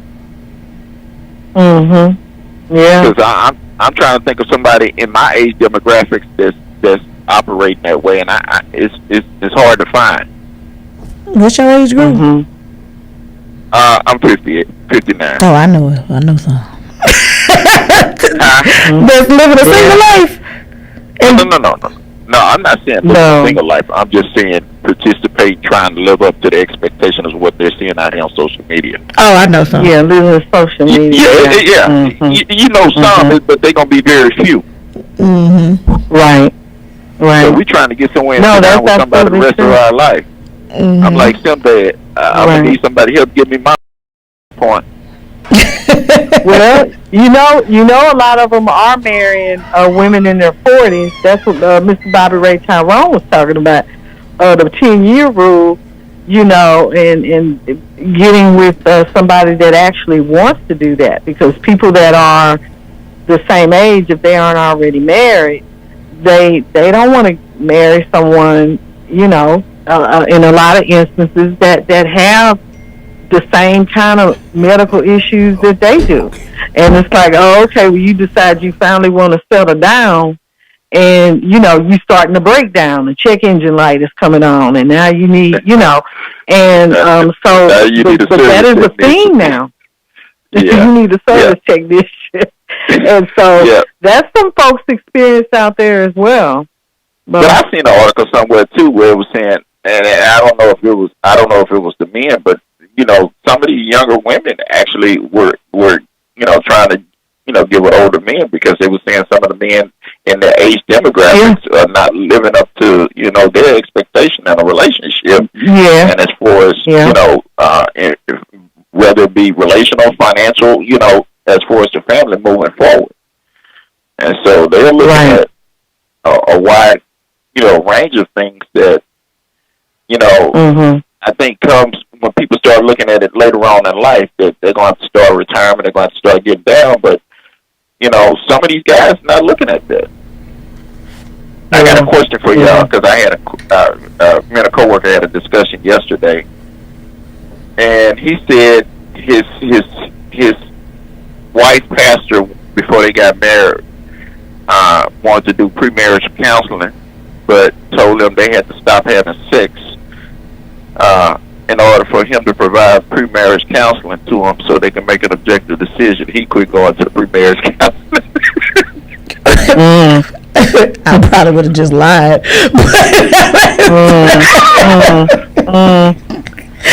No, I probably would have found another counselor, but I don't. Yeah, because what are we saying? So what happened, bro? What happened again? I'm sorry. Basically the pastor would not give them, would not do premarital counseling with them unless they stop having sex. So he stopped going. Why would a pastor want a couple to stop having? I guess because they weren't married. And he wanted them. They weren't married. Yeah, okay. So he wanted them. So he wanted them to stop having sex. I mean, at that point, the deed is already done. He could not make an objective opinion in his premarital counseling sessions. And this is the second time I've heard it. I know a prominent pastor in Houston in his sessions that does the same thing. And a friend of mine told me about that. How would that change though? Because the deed is already done. But you know what? I get it. I get it too. I get it, because you are, your mentality and your mindset. Sex changes the dynamic and how you respond to certain things. Whether you're gonna get sex or not get sex. I mean, I see that. And if you're not having sex, you could probably be more objective about something than if you're not having sex. Oh, okay. Yeah. Or it could be just I'll take a little heaven now and put the rest on layaway. That's it.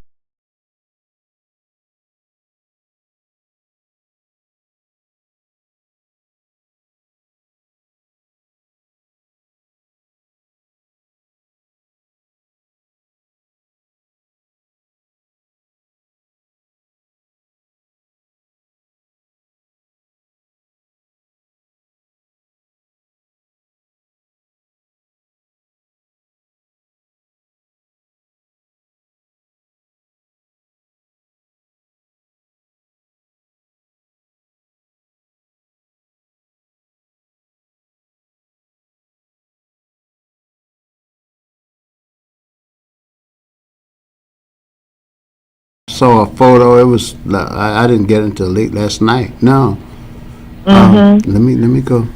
Let me see what that is. I saw something from. I see. Miss Bernadine Harris. Yes. Is that I it? didn't know that. I see something from you. For me? That was me. I think somebody. You know who sent it to me? Mr. Haley. Oh, okay. Yeah. My dear sister Bernadine Harris Fryer has gone home to be with God and her loved ones who have passed away. Please include her daughter Alicia Fryer and Berna's family members and friends in your prayers. Okay, so that's Michael's sister. My condolences. I recall speaking to her a while back, years ago. So sorry to hear that, Michael. My condolences to the family. Prayers, Michael. Okay. Well, Paris, Alindria, I'm gonna take go a break. To a break. We're gonna go to break. Yes, I see you've chosen some quite apt music, so we will do that.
congressman in the state of Texas who has been there for the least, the last, and the lost. We need a fighter who is not afraid to stand up to Trump in his face, a man who came to vote from his hospital bed. If you're not willing to show up in D.C. where we need you, why should we send you to D.C.? Houston, elect Al Green for the 18, a man who shows that what he says is what he means. I'm Al Green, and I approve this message. Early vote May 18th to the 22nd. Election day is Tuesday, May 26th. Political and paid for by Keep Al Green in Congress. Informative, entertaining, inspiring. It's the Jackson Political Report.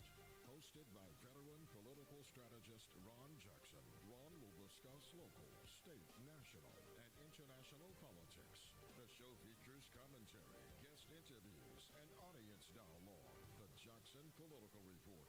This Saturday morning, 10 to 11 on 1230 KCOH, The Source. Five bad boys from the East.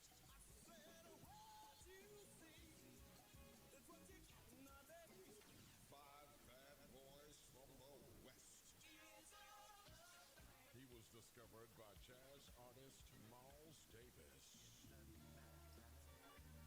It always comes out. He was discovered by R&B artist Melba Moore. It's the Dramatics.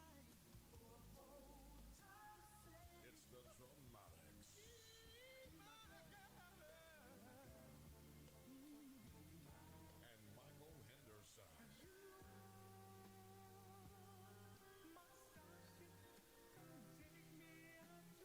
Versus the Whispers.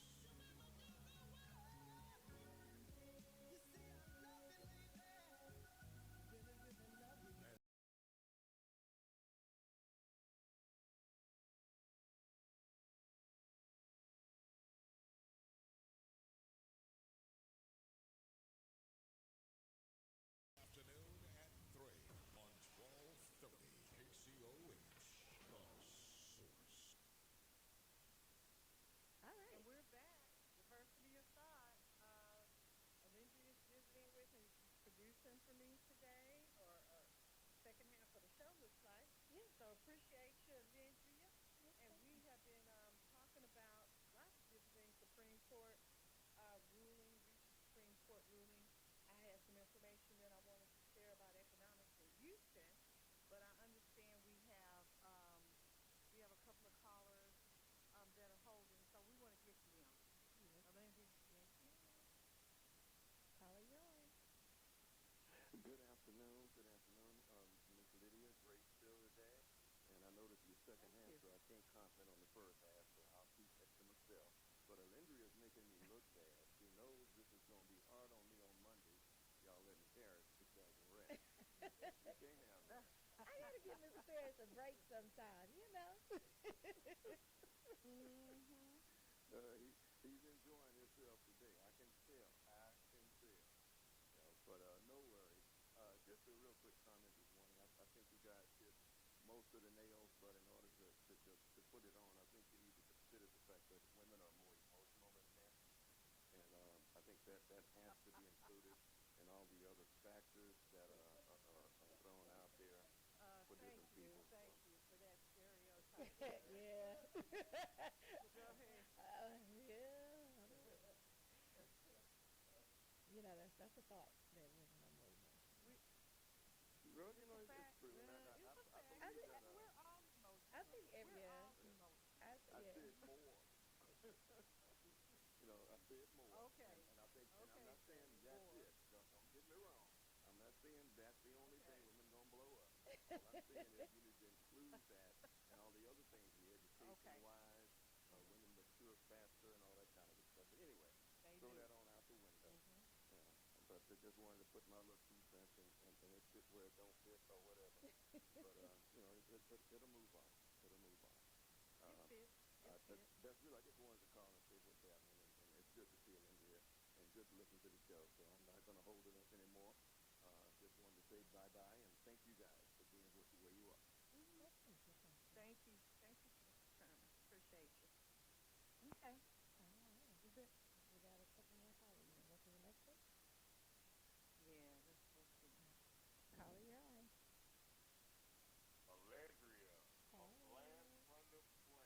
Lydia, what's going on?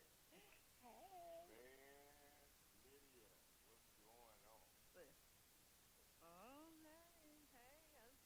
it's going. What you think about this stuff we're talking about? Oh, I love it. I love it. Matter of fact, when I retire, I'm gonna do a podcast on black male and female relationships and stuff, and hopefully it go well. I'm gonna be classy about it, not nasty like my brother Kip Shank, and disrespectful. I'm gonna be real respectful about it. But I'm gonna go. I'm gonna go, brother. I'll leave my comment on this when it comes down to black and white relationships, uh, because it's something to me that was designed a while back to make the I guess the divide between black male and black female when it comes down to relationships. And it was designed, the first design was, that, you know, they educational status, they put education status in, the black women more than black men, and black males more or less blue collar, most of them didn't even feel like they needed college education, but black women did. But and then when it turns down to that, just stereotypes of bad images of black men and stuff like that, where black men start elevating. And the thing is, what they wanted to do was they took away everything from the black man, and the last thing they want for the black man to be taken away from him, that'll break the black man's back is to get his black woman to turn on him. So, when that happened, that's when you saw different things on the media just kind of start blasting stuff and to elevate the black woman of the black man, so the black woman is less of a black man. I mean, when you look at way back, you had movies that had started to come out, whereas black men, I mean white men with black women on movies like Just Right with Lathan, with Lathan was a big lawyer, and she was dating a black man that was a lawyer, but she left him for a white guy who all he did was gardener, just like my neighbor said. She left this black lawyer for this white man who all he did was dig in the compost. You know, and and then when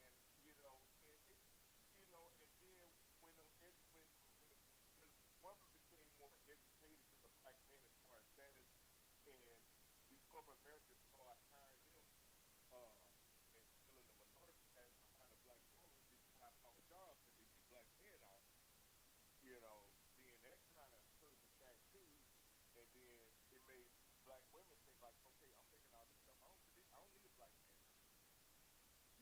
And also with that, and I can tell you by my own personal experience that made black women hard like men. Whereas, they feel like they could be a man. And I had this problem in my marriage before too. Oh, am I taking so long? No, just yeah, we don't have too much time left. Okay, I'm sorry. I'm sorry. So, no, you're fine. You're fine. But I take your point. I think that black women, it just didn't happen since slavery.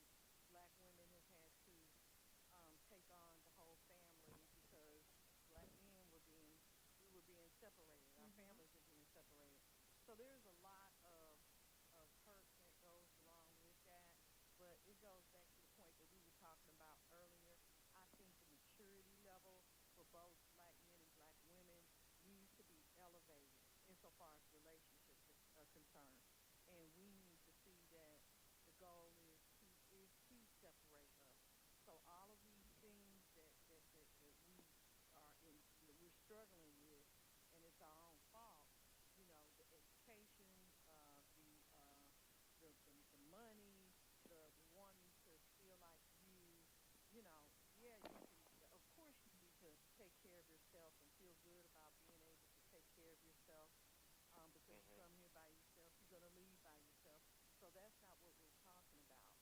Being able to lean on each other, and like I was saying earlier, it's okay for your woman or your wife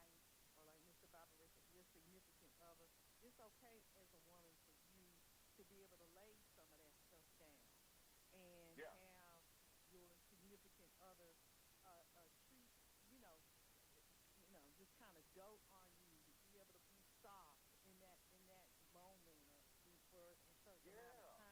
Because emotionally, that elevates us in our emotions as we have to deal with the rest of the world. So why not find solace in those relationships? And there's nothing wrong with that. So I think it's us on both sides, men and women, needing to become more mature about these things when we talk about them. So, because Lydia, we don't want because here's the truth. Us black men don't want a woman that's hard like us. We want a woman to be soft. We want a woman to be a woman. We don't want no woman. I'm just a prime example. My marriage ended when when my ex-wife got into my face and called my mama and just receipt, got in my face and called my mama a sorry bitch. oh my goodness. So That's horrible. Landry. No, That's horrible. no, And that was insane. yeah, I will agree that men do not want hard women, but in that same sense, women don't want to be hard. And so, like, for the most part, women do not want to be hard. Like, we're hard because we have to be, and if we're in a relationship where we feel that we have to be hard, there's something wrong with that. Well, let's stop right there, Landry. Let's unpack that for a minute. Yeah. Women feel like they have to be hard because they a lot of times have children that they're having to take care of by themselves. Right. There are other reasons why, and that things are really relying on them, really a roof over the head and food in the stomach a lot of times. And that will cause your attitude to be really off. Right. Especially if that man is not, and he may feel a certain way because he's not married to that woman yet, possibly. And he may, those are all these different factors, social factors, economic factors that come into play that are contributing to the way that we're interacting with each other, right? And that's why I say we don't want to be hard. And if we're in a relationship where we feel that we have to be hard, there's some reevaluating that needs to go on in that relationship because something isn't working. Because when you're when a woman, and I can speak for myself as a woman, when we're in that relationship where we feel safe and we feel that place where we can and we're good and like I know my man got me. Like that softness, like it's just there. It's like it's there. The hardness goes away. So if there's a relationship where that woman is being too hard or wants to be hard or wants to be the quote unquote man in the relationship, there needs to be some reevaluating going on in that relationship because there's a disconnect somewhere. But before I go, back what I was saying, with y'all, you guys' explanation, it was all designed for you all to be like this. Myself. And I'll let you guys know that it's designed. It's a design by the establishment to make us fight like that. So, all right. Good talk to you, Landry. Well, we're going to break it down. Thank you. We're going to break it down. Thanks, all right. Thank you. All right. Okay.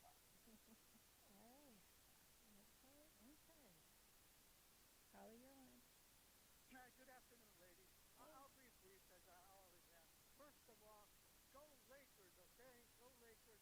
And if you're drinking mint julep tomorrow, that means you're in the Kentucky Derby, at least seeing it someplace. Pick the number 6 horse and the number 18 horse. And I got a reason for 618. If you don't know what 618 is, yeah, I made the guy laugh. Okay. And look, ladies, I'll be brief because I got to get back to my workout and get my endorphins and dopamine. There is no better feeling than that. look, 100 years from now, 100 years from now, no one that you currently know and knows you will be alive. So, and no one then will have the experiences that you have gone through. The history that you actually lived. So please, don't take yourself so seriously. You're trying your best to make an impact, but 100 years, if your name is a book in a book someplace, or you might have read a book collecting dust and no one will read them, you'll be good enough. But we hardly think of people every day who lived 100 years ago, and 100 years from now. All this to say, have fun, have a good weekend. Don't take anything. Mike, I got a question for you. I got a question for you. Go ahead. I got a question for you. Have you ever dated a black woman? Oh boy, yes. I was going to ask you first. I don't have the numbers, Will Chamberlain, but I have 4 digits in terms of the number of women I dated. Okay, I was a dog, whatever you want to call them. I've dated all races, but that was then, and this is now. I'm a different person. I've grown. No, I answered the question.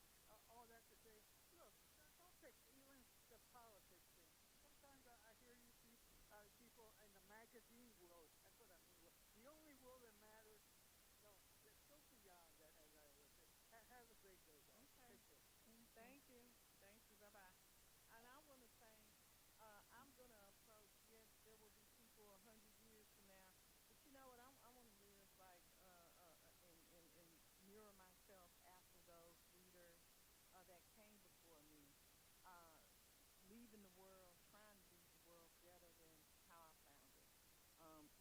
That's the what did he say? That's the rent you pay for being on Earth is to try to make the world a better place. And so that thought. Some people think that way, and hey, I'm not down on you for thinking that, but I don't feel that way. I feel like I want to do things, that my children, my grandchildren, and all those that are going to come after me can look back on and look at their lives and try to advocate. I have a great grandfather I talk about all the time, who was first person to vote since Reconstruction in the town where he lived, and that he's been gone for a long time, close to 150 years now. And I think that I know that motivates me to do a lot of the things that I'm doing now. So that goes against what you were saying, and I'm just not against, but it's a different take on life. Just seeing things differently. And it's also important to say, I think in light of people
right now. But anyway, I think that there's a serious problem. I knew my wife for 3 years. I mean, we were maybe 3 years, and one night, and I was so busy at the time, and quite frankly, I saw her, but I didn't see her. And one night I dreamt I kissed her. And I wanted to find out what that was all about. It was about 2 o'clock in the morning, I called her on the phone. And going to find out she liked me too. But one thing she knew about me was this. I had a lot of girl friends. This is what I said. Girl friends. And I became kind of known sometimes as hyperprotective of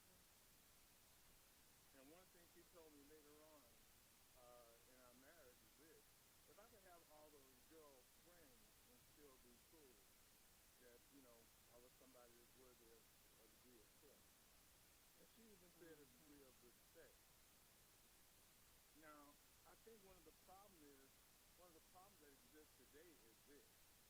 And, I'm thankful for something else.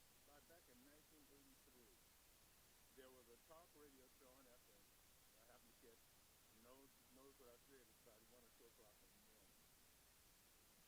And one of the things they talked about is some of the things that the media was going to do. The people who were behind closed doors, people didn't even know that they were not per se white, if you want to use that term.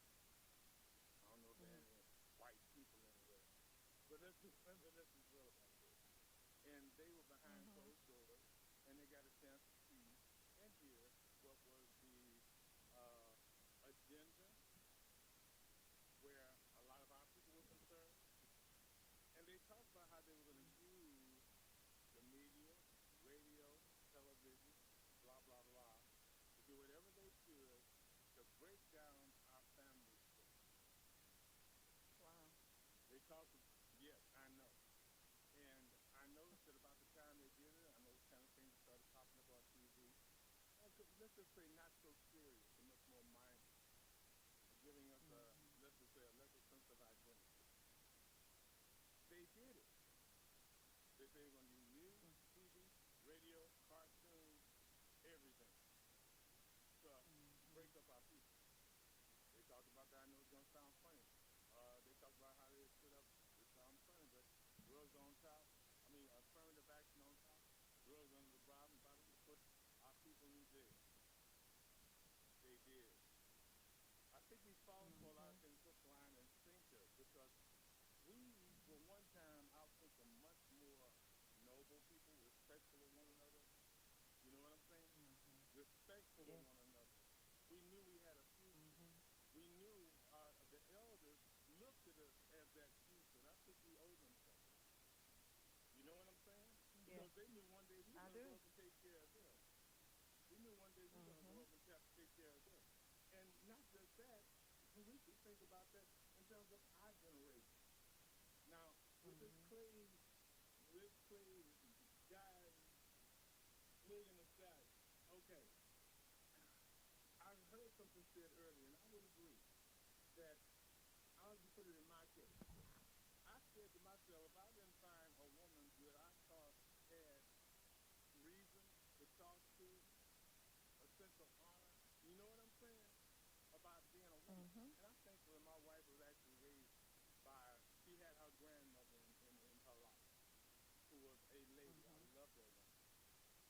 I even told them, her mom and her folks, I told them, say, look, if y'all hadn't raised her like that, I wouldn't have such a lady. And I had a lot of people tell me, man, you got a lady. A real man, a man who is a man that is conscious of these kind of things, is going to take those kind of things into consideration. Because I actually personally said to me, that if I didn't find a woman like that, I wasn't going to get married, and I wasn't going to be playing around either. But at the end of the day, I think we're going to have to get back to something other than what media has put upon us, thinking that, everything about this future is the only thing about a relationship. There's a whole lot of making love that doesn't happen in bed. So we're going to have to wake up to this again. I'm glad I taught my children this. You know what I'm saying? I taught my children those kind of values, and they kept it. So, at the end of the day, we have to learn how to respect one another for something much more than we see physically. There's an old Jewish proverb that says, "Bear for race and not for faith." Thank you. Bless him. Thank you. Thank you, sir. Appreciate you.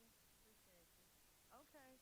Well, that was the last caller for the Diversity of Thought show. Really appreciate you guys.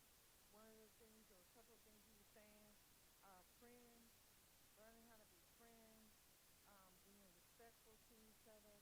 I think that's the real basis of a good relationship, and you need to start that way, and I think we'll be okay.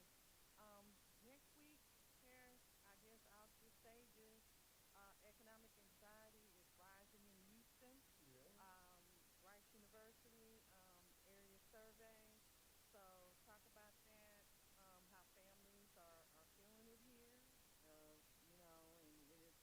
specifically. I know we talk about the nation and what we're dealing with, but there's some issues being felt here.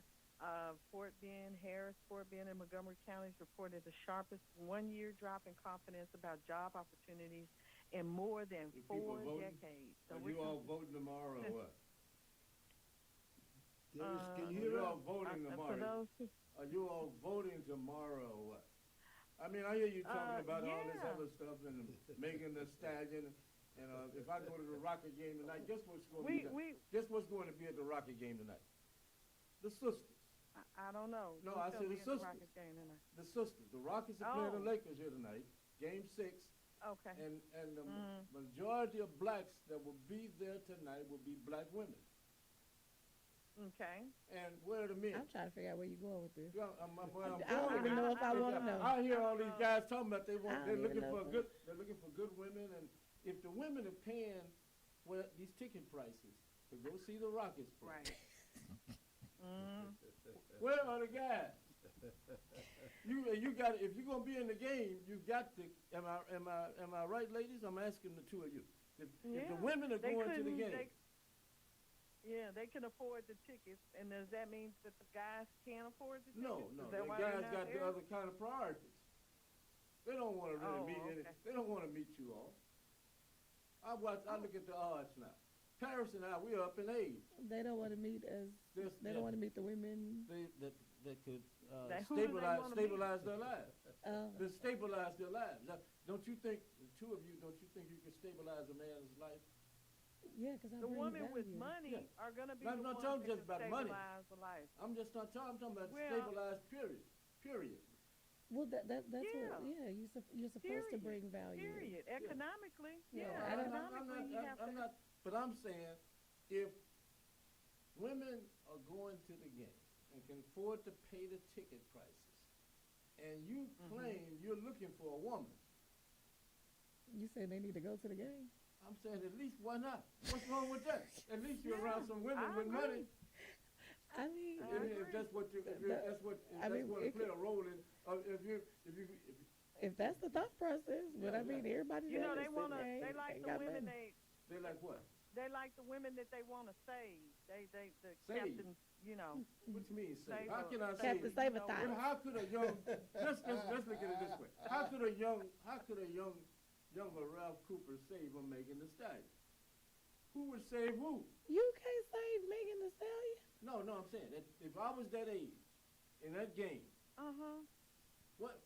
That's what I'm saying. Why would I be trying to save her? Why? That's the But the question is, does she want to be saved? Yeah, I don't care if she doesn't. If I was in that game, I don't care. That would make it more fun. Most women out there are not Megan Thee Stallion. So you're saying. Out there are not Megan Thee So Stallion. for clarification, we're letting. Go ahead, Miss. Go ahead. So what? What are you saying? We're letting most women out there who are working, have good jobs, able to buy the tickets. They are not Megan Thee Stallion. Quit lining up these women with Megan Thee Stallion. No, that's what I'm saying. Okay. I'm saying if you got hard-working women who happen to be black, who are buying tickets to go see the Rockets play in the playoffs, and the cheap tickets are going for $130 right now each. That's in the nosebleed. They're not going to the game to be in the nosebleed. The two of you all wouldn't be going to the game. But I guess this is my confusion because Megan Thee Stallion can sit on the floor. Yeah, but I'm not talking about Megan Thee Stallion. But you're saying they're going to go to the game, so Megan Thee Stallion can afford those floor tickets. Right. I'm not talking about. I'm just not talking about the. We're not talking about Megan. Yeah, we're talking about the other one, the regular hard-working black women. I get what you're saying, but what I'm saying is you're saying to go find these women at the games. If you're looking for a good woman, but that's what I'm saying is Megan Thee Stallion can afford those. But if you're saying that Megan Thee Stallion isn't quote unquote worthy, no, I'm not saying that. I'm not saying or the type that should be looking. No, I'm not saying that. Okay, well I'm trying to understand what you're trying to say. He's trying to equate. If you're out here, okay, guys go to church and they go to civic club meetings and they go to clubs. They claim to meet women. And I'm telling you, tonight the happy hour tonight will not be Swagger will have a happy hour. The D-Bar will have a happy Okay. hour. Quad will have a happy hour. They all have happy hours, but the big happy hour on another level, in my opinion, will be the one with the game. The game. Okay, I get that part, but where's the correlation of Megan Thee Stallion have to do? He wasn't. He got off that. Okay, because that's what I was trying to understand the correlation. I'm trying to tell you another thing. I hear people trying to change Megan Thee Stallion. At a younger age, I wouldn't be trying to change Megan Thee Stallion. She could stay Megan Thee Stallion. I mean, here's the thing. I think people just separate Megan Thee Stallion from Megan Pete because we don't know Megan Pete. We know Megan Thee Stallion. Megan Pete, right? Yeah, right. So Megan Pete is the person. Megan Thee Stallion is who she gets paid to be. Is the entertainer. Yes. Is the personality. Yeah, right. Yeah, as the entertainer. Right, that's the entertainer. So, and you have to give her credit for what she's been. She's on Broadway right now. She is on Broadway. Yeah. She's doing some other things. She actually she's about to she's partnering with Habitat for Humanitarian to build houses for seniors here in Houston. So she's doing a lot of great things. That's what I'm saying. But I don't think. But you use that as a role model, is what I'm saying. Some people don't want to use No. Yes, you can. No. Well, you can. You just said it. What is she doing? Well, what I'm What saying are we is using there needs as to the be role a model? partition. There needs to be a division, and I was saying that earlier, Right. between her persona and the person that she is. Right. Beyonce does a good job of that, Right. of making a distinction between her entertainer side and her her personal side. And I think Megan, she's not doing as good of a job as Beyonce has done. But I think people are lining themselves up with that persona, and that's not where women need to be. And I think men put them over there too, and women put themselves in that situation where they, hey, I'm this, I'm that, I'm like Megan, and it's like, okay, people don't really want to deal with that. And this is a persona; this is not a real person. So quit trying to line yourself up with that. And I think And also be a the real issue, person. the difference between Megan and Beyonce is that Beyonce is more private. We know nothing. We will never know anything about Beyonce and what goes on in her private life unless she wants to tell us about it. And then she may give us a glimpse of it in a song. Outside of that, we'll never know what's true, what's not. Megan, she grew up in this era, in this social media era, where they just happen to put everything on social media. And she's not married. She's a single woman. That has something to do with it too now.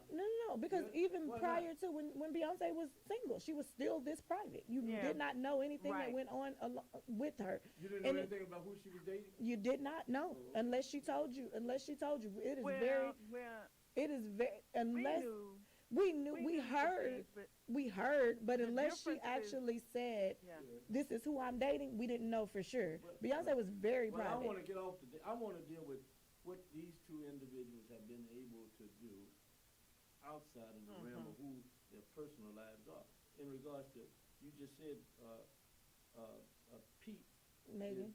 is doing what? Megan Pete. Megan Pete. Habitat for Humanity. She's a partner with Habitat for Humanity to build houses for seniors. But these are things that she does all the time. Unfortunately, because she's Megan Thee Stallion, that gets overshadowed. Actually, when they announced it, if you read the comments, it was absolutely ridiculous. No, I blame you. You blame us? Yes, I blame the black women. Here we go. You don't put focus on that enough. We do. No, you don't. Yes, we do. You just told me. Yeah. I'm saying, when was the first time you told me? It just happened yesterday. I don't care if it happened last night. You should have called me last night. Left me a message. So the thing about it is, this is the things that black women have been saying. Unfortunately, it gets overshadowed because some of the men, and some, I'm not even gonna blame it on the men. Some of the women also, literally are focused on her persona, so it gets overshadowed because of who the entertainer is, or because they side with the person who actually shot her. And Ralph, the reason that this was a topic on today's show is because I wanted us to have this conversation and talk to people so we could unpack what's underneath all of this stuff that we keep seeing online, because I think that it's a concerted effort on these platforms to divide black men and black women. We're having these conversations. and it's no reason for us to be at each other's throats, because we need to understand this is a tactic. Like the last caller was saying, this is a tactic, and it's obvious to me it's a tactic. Right. So I wanted to just take a general comment from a black man, post that, let people listen to that, and then we're having a conversation about it today. But I get you as a black man, you telling the black men, hey, this is where the women at. Go there. I'm not saying that they're all there, but that's where a group of them will be, and it's a good kind of introduction type scene. And if you go there, but let me go back to one thing that happened yesterday. Mr. Robinson's building a dating show, y'all. This is the business side of it. This is the business side of it. But the other side of this, you posted yesterday, or you sent to me, that you would be talking about this topic, right? Yes, sir. Okay, yeah. So, which I found I want to applaud you for doing that, because see, many times you women think you can do everything on your own. So I took what you sent me, and I shared it, and the listeners will tell you, the ones who listen today will share with you that I focused on them calling in with you in Paris today. So that's what I'm saying. See, so that it works both ways. I mean, but it starts with the man. We have to take that first step. That's what's been the problem. That's what the problem is in 2020. And I'm not blaming the women. I'm blaming the guys. It's a different kind of thing out there right now. They don't have the same kind of, blank bullets or whatever you want to call it. I'm just saying, not even verbal, not even on the verbal side. Not even on the verbal side. And women don't want you don't want to be dominated, but you do want some positive male support. Yes, okay, your that's ego. It's a reinforcement. We talked All about right. that. Reinforcement. Yes. Yes, sir. All right. All right. I'm glad we got that resolved. I knew when he brought it up. I knew when he brought it up. Didn't know when he was going to land it, but he landed it. 12:30. The source? Yeah, The source. 12:30 the source on YouTube. We want to thank all of you. Don't YouTube. go anywhere. Yeah, please I need don't. more of you. I'll be back tomorrow. I'll be back tomorrow And because I'm doing tomorrow and Sunday here. So I'm breaking now before this weather. Before I get back. Yeah, Go to the house that you pay bills at. Yeah, but I want you to set me up and keep it where. Oh, you can, We just gotta keep it up. Yeah, keep it up. I don't want to. But I want. We on KCOH. Let me see. 12:30 the source YouTube. 12:30 the source. See, this is how we need you. See, as we get up Subscribe, in there, follow, share, all of that good stuff. Well, say it again. You didn't say it right. You said you read through it too quick. I'm sorry. 12:30 the source YouTube. Everyone subscribe, share, and follow. Oh yeah, shout out to our guy There you go. Steve's too. Yeah, Steve's. Steve's. Keeps us. Steve. Big shout out to him. All right, everybody. Keep I'll talk to y'all next week. And then All right. don't forget the audio. Don't forget the audio. All right, Miss Megan Lydia. Thee Stallion Thank you. hoodie. You're Megan Thee Stallion hoodie. Make sure you get one. Bye, Pear. Bye, Ralph. Bye, Lydia. Talk to y'all later. All right, Mr. Cooper. I'm State Representative Ron Reynolds. You may be asking why you see Congressman Al Green on your ballot in the new 18th Congressional District. Texas MAGA Republicans redrew the lines at the request of Trump. While Republicans redrew maps, Congressman Green never stopped fighting for our community. He's delivered real results, protecting health care, creating jobs, and standing up for working families. The lines changed, the leadership didn't. I'm Al Green, and I approve this message. Early vote May 18th until 22nd. Election day is Tuesday, May 26th. Political ad paid for by Keep Al Green in Congress. In life's most difficult moments, comfort matters. At Lord Edward Memorial, we believe every life is a blessing worth honoring with dignity and care. With a combined 60 years of experience, our compassionate staff walks beside your family with faith, respect, and understanding. Lord Edward Memorial, serving families with grace, compassion, and heartfelt care. Visit us at 6677 Rookin Street, Houston 77074, or give us a phone call at 346-446-6675.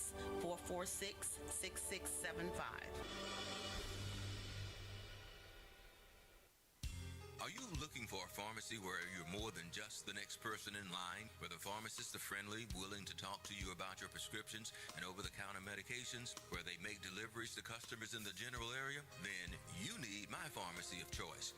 Mercury Drive Pharmacy, 918 Mercury Drive, right off of I-10 East, near the 610 Loop.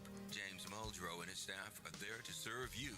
I've been a customer for over 37 years. The insurance companies have tried to steer me to the corporate pharmacies, but I prefer Mercury Drive. It's a staple in East Houston, serving Fidelity, Jacinto City, Pleasantville, Fifth Ward, North Shore, Wood Forest, Galena Park, Channel View, offering free delivery to those areas and others. Most insurances are accepted.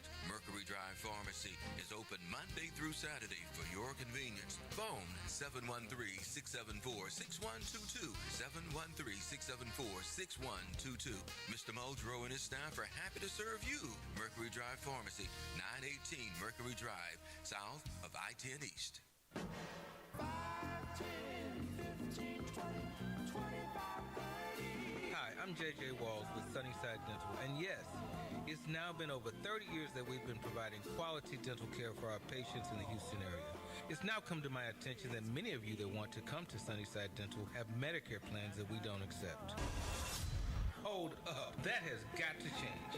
Sunnyside Dental is now accepting most Medicare dental plans. WellCare, Liberty, United Healthcare, Cigna, Kelsey Care Advantage, Amerigroup, Aetna, and many more. We're getting on board. Call Sunnyside Dental at 713-738-1999.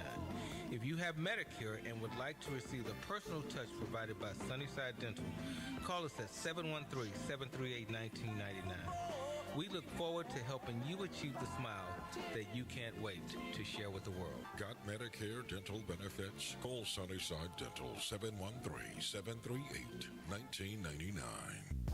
Everybody's talking about the high price of eggs. I don't know much about eggs, but I tell you this. If you want great chicken at a great price, how about Chicken Plus, 6210 North Wayside? Let's hear what his customers are saying. Michelle writes, Chicken Plus has some of the best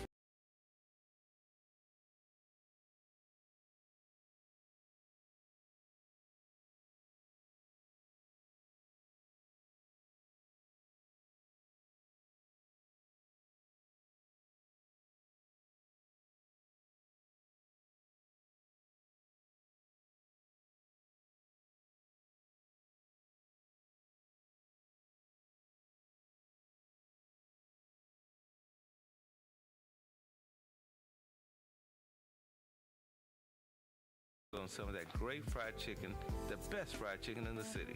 Great chicken at great prices. That's Chicken Plus. See you there. After seeing what's happening around this country, if you think your vote doesn't count, think again. Make your voice heard by voting in the Pearland municipal elections. Early voting is April 20th through April 28th. Election day is Saturday, May 2nd. Your vote shapes local priorities. If you don't vote, you don't count. Sponsored by Fight for Democracy. The Force Industries Irrigation is now Aquamatic Irrigation, and Michael Von Williams is still your point of contact. Michael has over 27 years experience in the irrigation industry and is licensed and insured, but he now has additional support. So if you have a lawn sprinkler system that is no longer operating properly, or you're tired of lugging water hoses around, call Aquamatic Irrigation at 346-476-9065. If you don't have a lawn sprinkler system, give Aquamatic Irrigation a call to have your automatic lawn sprinkler system installed. Enjoy your lawn and improve your property value. In order to keep your lawn and landscaping in excellent condition, Aquamatic Irrigation also offers routine maintenance programs to check the system for leaks, proper controller settings, and sprinkler head alignment. Call Aquamatic Irrigation, your sprinkler company, 346-476-9065, or visit our website at www.aquamaticirrigation.net. And now, a message from the future frequency. Young voters, Gen Z and millennials, our world is moving fast, and the issues hitting your pockets and your peace, they're all on the ballot. Rent, safety, jobs, student debt, and yes, home ownership. Whether you're aiming for your first keys or keeping your roof steady, Voting is where those issues get decided. So click off the mute button and let your voice be heard. Tap in, lock in, and make a plan to vote. The future is live right now, and you're the frequency. This message is powered by Diversity of Thought and proudly sponsored by 1230 KCOH, The Source.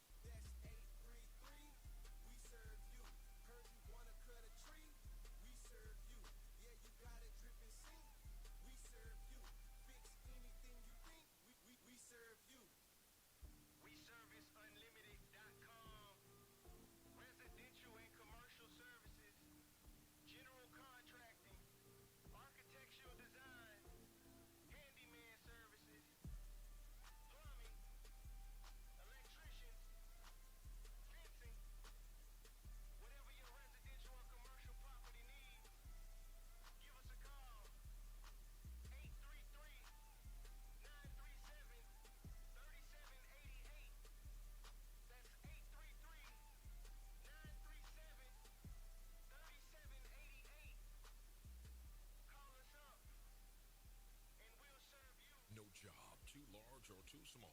Call We Service Unlimited 833-937-3788 or visit WeServiceUnlimited.com.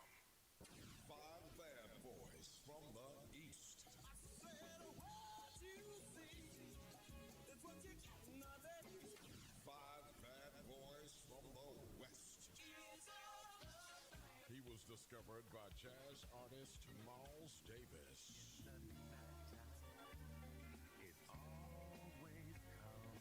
He was discovered by R&B artist Melba Moore.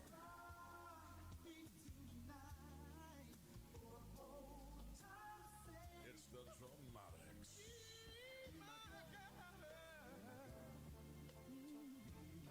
And Michael Henderson.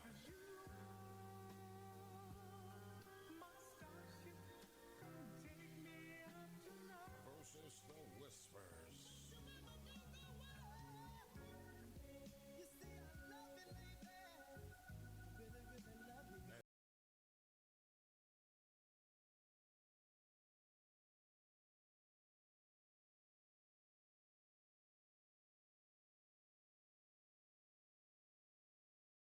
Afternoon at 3 on 1230 KCOH, The Source. Ralph Cooper has covered the legends of HBCUs since 1969. Coaches Eddie Robinson, Jake Gaither, Marino Cassim, John Merritt, Billy Nix, Alex Gurley, Clifford Paul, Dr. Rod Page. No broadcaster has covered HBCUs longer than Ralph Cooper, Houston's legendary sportscaster. On 1230, The Source. And as we continue to try to do things, we jump in right with a number of things. We'll talk about the NBA game here in Houston tonight, bad weather and all. It's a bad day in Houston. For those of you who are driving, I would encourage you to drive on the safe side. And for those of you who are thinking about driving, if you don't have to, stay at home. And also, before we talk about the Lakers and the Rockets, with Terrence Harris of the Houston Defender newspaper, the 152nd running of the Kentucky Derby will take place tomorrow. 152nd running of the Kentucky Derby takes place tomorrow. And a horse to watch. This is a long, long, long shot. Let everybody, we throw things out at people. And watch the horse in the 21st slot. We got a horse in the 21st slot named Great White. The Great White. I like the name of the horse. Maybe the name, just the name of the horse. The Great White will be in the 21st slot, and that horse is a 29-1 long shot. In other words, say you put $10 down on it, $10 on that horse to win, you just picked up $290 if those odds remain the same. 713-668-1230 is the number. The Astros continue to play on the road, and we go to Terrence Harris of the Houston Defender newspaper. What's your title there? Man, good afternoon.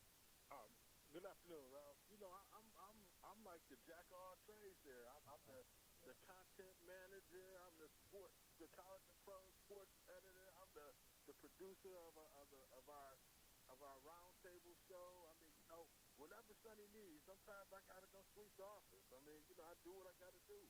Well, and before I leave, the Houston Defender has a connection with pro basketball I need to share with you. I'm talking about the Rockets.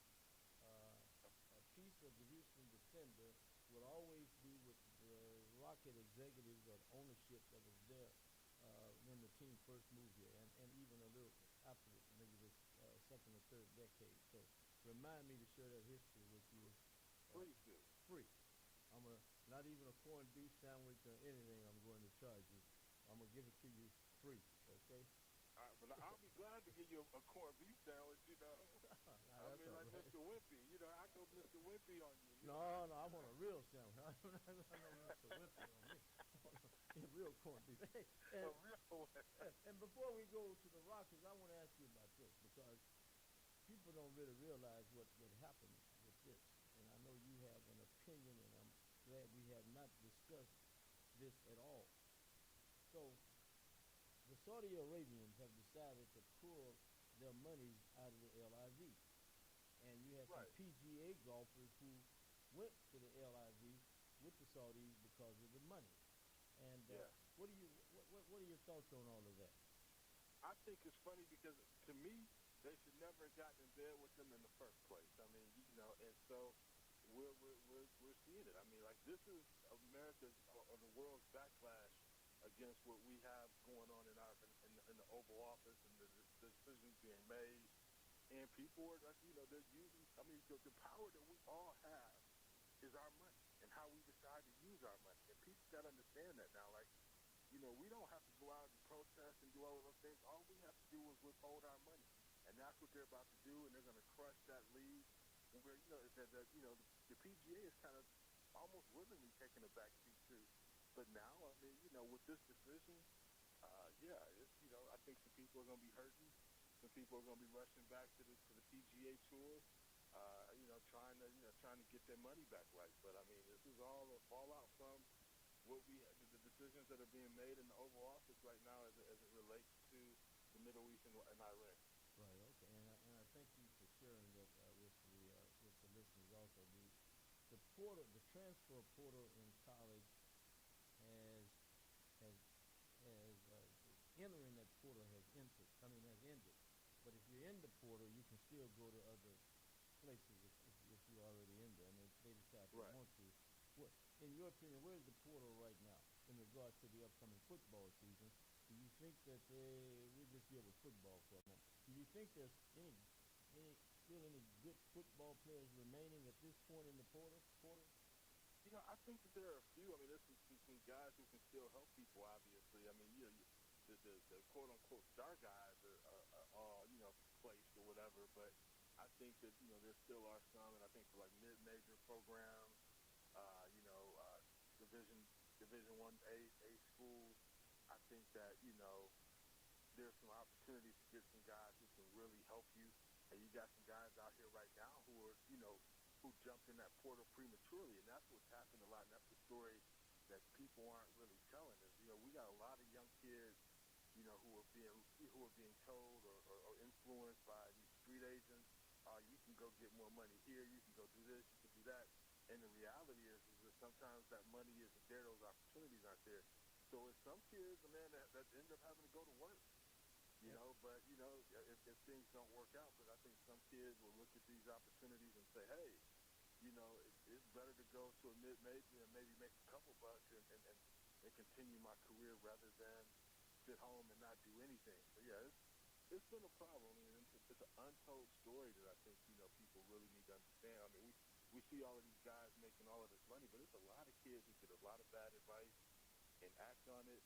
And then they just got to get stuck out in the middle of nowhere because everybody's kind of, you know, grabbing the best of the best. And I mean, and now all of the money's dried up. And, you know, the other thing that I wanted to Terrence Harris of the Houston Defender newspaper is on the line with me. And we're talking a number of things in regards to sports at this particular point. And we'll hit the Rockets and the Lakers in a few moments. But while I have him here, this guy is along with Mr. Baseball and Nate Griffin they really think they know baseball. And so I turn to my, I've seen a little baseball, but a little bit, right? Yeah, a little bit. What's what what's happening? What do you expect the remainder of the season from the Astros? You know, I still have faith that the Astros can turn this around. We've seen them not do well at the beginning of the season, right. And then in the second half after the All-Star break. I mean, like when you look at the injuries that they've suffered, to the rotation. I mean, you're having to go grab a guy from your bullpen that's already overworked and asking him to be one of your main guys right now. I mean, that tells you where they are with their arms. So they got to get those guys back healthy who are out right now, and Pena's coming back soon. I think once they all get back and get healthy and give them some time to kind of get back into a rhythm, now we'll see. So hopefully they won't be too far under. But right now it looks really bleak. I mean, I think that they have maybe the worst record in the AL and the second worst record in all of baseball behind the Mets. So, right now it does not look good. And it's hard to make up this kind of ground when you're in this type of hole. But let's wait and see. That they could make it interesting. In July and August and September, we'll see. And that's why it's good to have a guy like you on Ohioan. You are. Did I pronounce that right? You are an Ohioan, right? I'm an Ohioan. Yes. Oh, go ahead. Yeah. Am I? What's what you need to do? It was too low. Oh, okay. You got it up for me. Yeah. Nothing like having a woman, a smart woman, helping an illiterate old guy. Hey man, any help we can get. Any help we can get. See, that came from a young guy. He said, any help we can get. And I appreciate you calling me young. I love that. No problem. Let me ask you this then. Let's jump on these Rockets. It's a 2-game series, really. It's really down to 2 games, right? They win tonight, Game 6 here in Houston. Bad weather and all. The weather indicates to me that something is in the air. But I'm going to go to you. Can the Rockets win this game tonight? Yes, I believe that they can. I mean, like a couple days ago, I wasn't so sure. But, when you look at this thing, right? Yes. I mean, like, technically, even though they lost Game 3, they won game. I mean, they just gave that away. I mean, all they had to do was hold the ball. You hold the ball, you don't create dumb turnovers, you walk out of there. So now, all of a sudden, this series is tied. Damn near about to be tied. So I think when you look at, the momentum is definitely in the Rockets' favor right now. And I think as long as Luka's not there and Austin's back, but Austin definitely does not look like Austin at this point. And LeBron, as great as LeBron is, Father Time. Yes. Yeah. I mean, this man is 41 years old. 23 years into the league, and the fact that he's still giving you something says a lot about where he's at, and that the legend is real. But at the same time, let's deal with reality, and reality is that he can't do it by himself anymore. That's not who he is. That's not where he's at in his career.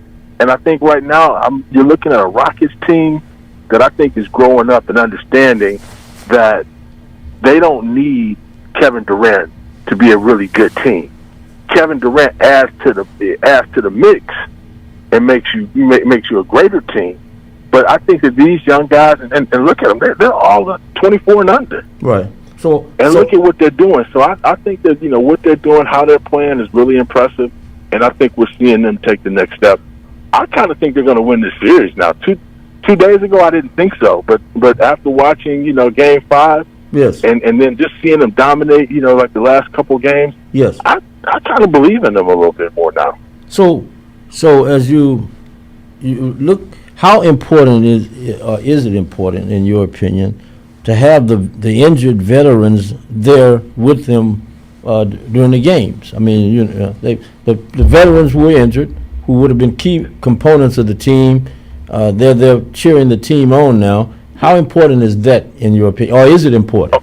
Oh, it's huge. I mean, because you can watch Fred VanVleet, talking to Reed Shepherd. Yeah. I mean, giving them game, giving them pointers, and I think that's been huge. And the same thing with KD. KD, he pours into Amin. He pours into those young guys. I mean, Jabari. And I think that you see that on the sideline. I mean, and the confidence that they're breathing into these guys, and so having them there is important. Just think what it might be if they were still on the court, the influence that they could have. But I think that they are starting to breathe some confidence and some belief in those young guys, and we're seeing this sort of play out. I mean, they got the talent. They just got to go out and play. Yeah, I agree. And so you picked the Rockets in this game 6 tonight. Give me one of the keys. Give me a key that you would encourage the listeners to look for tonight. I think it's Reed Shepherd, man. I mean, this kid is just blowing up in front of our eyes. I mean, he is becoming the player that none of us thought he could. I was like, what were they thinking? But now you start to see him get confident. You start to see him, I mean, we've always known he's an outside shooter. Right. But, I mean, he's driving the basketball. He's making good decisions. I think that, he's the key to, his maturation is the key to them continuing. But they still need Alfred to do well. They need Jabari to do well. They need Amin to do well. I mean, so they need everybody. Don't get me wrong. And they need that bench to contribute too. I mean, Tari got to continue to be Tari. Right. And I think, when we see those things, I think that, they're going to be okay. Win, lose, or draw. I think that we've seen enough to know that this team is ready to take the next step with this core guys that they have. And again, Terrence Harris, Houston Defender newspaper, we're talking to him. And as we do this, I'm going to throw a couple of things at him he didn't think I would throw at him. Here we go. I'm always ready. I know something coming always. Well, Allison Felix, coming out of retirement, hoping to make the 28 Olympic team representing the USA. Well, what are your thoughts on Allison Felix coming out of retirement? Hey, I mean, give it a shot. I mean, we've seen this before. I mean, and sometimes it works, sometimes it doesn't. But, I mean, if Carl Lewis wants to come out, I'd be there for it. I mean, so, I mean, I think that, hey, we all should be able to live our dreams, whether realistic or not. I mean, at the end of the day, he's going to have to perform in order to get, to make the team. But let's see. Ain't nothing wrong with giving him a shot. Yeah, well, Allison is coming back, and she had a child. A child is running with her now. Her daughter is running with her. Yeah. So maybe that's some inspiration for her also. And I go back to the Rockets. The history of the Houston Defender newspaper. Okay. The history of the Houston Defender newspaper, Mr. Cliff Richardson Sr. started the newspaper. 30s, I guess, 30s or 40s, may have been a little bit earlier. Yeah, we're in year 95 this year. Yeah, I know you are. So he was going against the Klan and white supremacy and hatred to a high. Not that it has disappeared, but at a high. It sounds like the world we're living in right now. Yeah. So this man started that newspaper, and then when he died, his sons took it over, and then one of his sons remained with the paper until Sonny Messiah Giles purchased the paper from him. Cliff Richardson Jr., who was a huge sports fan. And loved it. He went to the Astro games and he went to the Oiler games. But what he was really excited about were the Rockets. This man would dress up and go to Rocket games. You know what I'm talking about, Terrence? I'm talking about a coat, a jacket. Old school. That's how they used to do it. Yeah. So he come to the games just like that, and the owner knew him, the Charlie Thomases and Wayne Dullistons and Jetson Robinson even. They all knew him in regards to his support of the basketball team. And then later on, of course, the PR people, the Jim Foleys and all those people knew him. And I just wanted he not only represented the Houston Defender at a high level in regards to covering the Rockets, but he also was very inspirational to a guy like me, because, like I said, he went religiously. He came to the games religiously. You know, right. It didn't matter if they were playing a team that was way no chance at all of making the playoffs, he was always there. So I just wanted to throw Cliff Richardson Jr., throw his name out there today as and if he was living and in his and able to back right now, he would already probably have his clothes out. Ready to roll. Yes, indeed. You know, whereas like see a brother like me, I'm showing up tonight. I have no idea what I'm gonna wear, but I know something in that closet gonna match. Well, I know one it's gonna be clean, and I'm gonna roll with it. You know. Yeah. And I know they serve decent food down there, but don't go to the. Pay for it. Yeah, I was about to say don't go hungry. If you right, you pay. They don't give you nothing for free. Yeah, I know. So we get a meal, but we pay for it. I know. Anything you want to add that I may have missed here that you want to share with people? Feel free to do it. Hey man, all I can say, we have a story this week looking at the Texas Southern baseball team and what they've overcome this season and where they are. I mean, contending for first place in the SWAC, playing well. With an interim coach because Michael Robertson for whatever reason decided to retire before the season. I mean, but he had done his thing, and so that adversity they've overcome and they're making it happen. So it's been fun to see that story sort of develop. Please go check it out if you have some time. DefenderNetwork.com. And it seems like everybody in athletics over there is interim. Every time I look. Yeah, I mean, that's the thing right now. You got an interim basketball coach, an interim AD, interim baseball coach, baseball coach. Yeah, so it's maybe interim ain't a bad thing. Gives you some flexibility, I guess. Maybe that's the way to look at it. I don't know. Well, I know one thing. The doctor, Paula Jackson, they should take that off of her name by now. I mean, she's been there. It'll be a year here soon. Do you see any? Maybe I'm out of place. Do you see anything happening in that particular slot as the AD? I don't know. I think we're all kind of sitting there waiting and wondering what's the issue. I mean, because like you said, I mean, you're going on 9-10 months at this point of her being in control, but not really being in control. So we want to see what she can do. Give her an opportunity because I mean she's there, but I think that the real power and decision making is still going on across the street. Right, the president coming out of the president's office. Yeah, coming out of the president's office. But I think that when you look at her career, what she's done, where she's been, I mean, I believe that Paula is definitely in line or should be in line to lead this department and prove what she can or can't do. But you have to look and say they've had every opportunity to hire her if that's what they wanted to do at this point, and they have not made that decision. And I think that's going to push back, like them even being able to hire the basketball coach that they really want. Because think about it, would you go somewhere where you don't really know who your boss is going to be? No. You have to. I mean, it's like putting the cart before the horse. Yeah. And you have to hire your AD so that position is solidified, and then that will allow the person coming in to then make a better decision. I mean, and I think that to me, if I were them, I would put off hiring a basketball coach until after next season.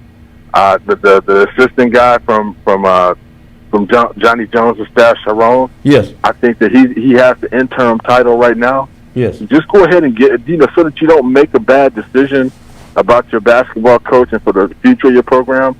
Ride this one out for the next upcoming year. I mean, you get that guy some NIL money, and he can go out. I mean, like, the game has changed now. No kid is coming to any school thinking about staying for 4 years. No. The thought process now is let me get my game on, play as well as I possibly can, and maybe I'll get a shot somewhere else. So, you don't have to worry about that. You just got to give him a little bit of money so he can go out and find some players who want to come in and get one last run before their eligibility's up. Well, it's really changed. See, having coached Little League several decades ago, and in the Sunnyside area, so I was approached by somebody in the last 24 hours. They said possibly one of the best kids in the area that can play on this team that they have. They want some NIL money. Yeah. They say, well, how did you handle that back in the day, NIL money? I say, NIL money. I say, yeah, Sonic. I said, Sonic. They say, what? I said, Sonic. SONIC, Sonic. The Sonic hamburger stand. I say, when you won, you get to choose. If you won the game, you get to choose. Every player got a chance to choose what they wanted on the menu. If you lose one patty, one hamburger patty with a small French fry and a small drink. If you lost, but so I said, they say, well, you can't do that now. What would you offer a kid, 11 or 12 years old, to play on your team? And I said, well, they're giving away bags and all that kind of, the AAU people giving away bags of goods and all shoes and all that. I said, I really don't know. So I'll ask you, do you think that it has reached that point where you've got to pay or give some NIL, however small it may be, monies to a kid to be on your team? Are we talking about AAU or something? I'm just talking about Little League right now, Little League baseball. Yeah. I mean, but that's always kind of been in place in a lot of ways. I mean, like, and you notice the elite AAU teams, whether it's basketball, baseball, whatever. I mean, the women's, girls basketball. You went to the teams that could do the most for you in terms of the road trips, the game, playing in the high profile tournaments across the country, being put up at really nice hotels, things of that nature. I mean, that's always kind of been in place, and that's all I would continue to do and think that because what you're doing is trying to help them get exposure. Right. They're not helping you as much as you're helping them. Right. But you find sponsors. Like I worked in Kansas City back in the day when what was his name? What was the boy's name? I can't even think of it. He ended up going to Kansas and then getting Kansas just was like, no, we can't do you but he ended up having a decent pro career. Right. Okay. But he was on an AAU program that just did great things for these kids. I mean, they lived a life of luxury during the summers, a life that they didn't live during the regular season. Right. And so it got to the point where you started thinking the AAU season had become almost more important than the regular season, because those guys, they were all the best guys are gravitating to the best team. Right, and because of what you could get. I mean, so that's part of it. I'm not paying no high school kids to play basketball. Well, and I understand. And see, you're getting ready to play for a championship, and one of your best players, you're asking what's wrong. The games normally take place in the afternoon or evening. Now it's an early game because it's a championship game, and this particular kid doesn't look nothing like the athlete he is. So you ask him what's wrong, and he said, we didn't have nothing to eat at home. So I said, it means you didn't have breakfast at home? Nothing to eat at home. He said, we have nothing to eat. I said, well, I'll help you with that after this game. But right now, I have one of these guys that helped me to take him to Burger King or one of them places. Give him whatever you want. Right. You want the kid to be able to, I mean, he needs some nutrition to be able to go out there and perform at your best. So, yeah, if you're hungry, I'm going to go get you a sandwich. Give him whatever he wants. Then when the game was over, something else happened, and I won't get into that, but everybody was happy. So, but it's a different world we live in now, and I just hope I hope more youngsters are not taken advantage of than I see happening right now. A lot of them are being taken advantage of, as you know. But unfortunately, yeah, and a lot of it is, I mean, unfortunately, it's the parents. Yes. Who had their hands out. It's the handlers who had their hands out. And unfortunately, sometimes the kids don't benefit from any of that. Right. But I think coaches are getting wise to that. AAU programs, I mean, are getting wise to that. I mean, because there's, you may do it because you want to feel good, but winning, the AAU summer championship, it don't mean a whole lot. It's kind of like that indoor title that the Lakers won a few years ago, the indoor invitational. I mean, right. It's not the same. That ain't the same as what they're fighting for right now. No. And so you're not really fighting for anything in my mind except for exposure. You're giving coaches a chance to see, college coaches a chance to see what you can do and how you might be able to help them, and then in turn helping yourself. So I wouldn't be paying no ice note, but, Well. beyond just giving them the perks. Yeah, I got you. Hey, I want to thank you again, Terrence Harris, Houston Defender newspaper, via Ohio, Cleveland, Ohio. Cleveland, Ohio, baby.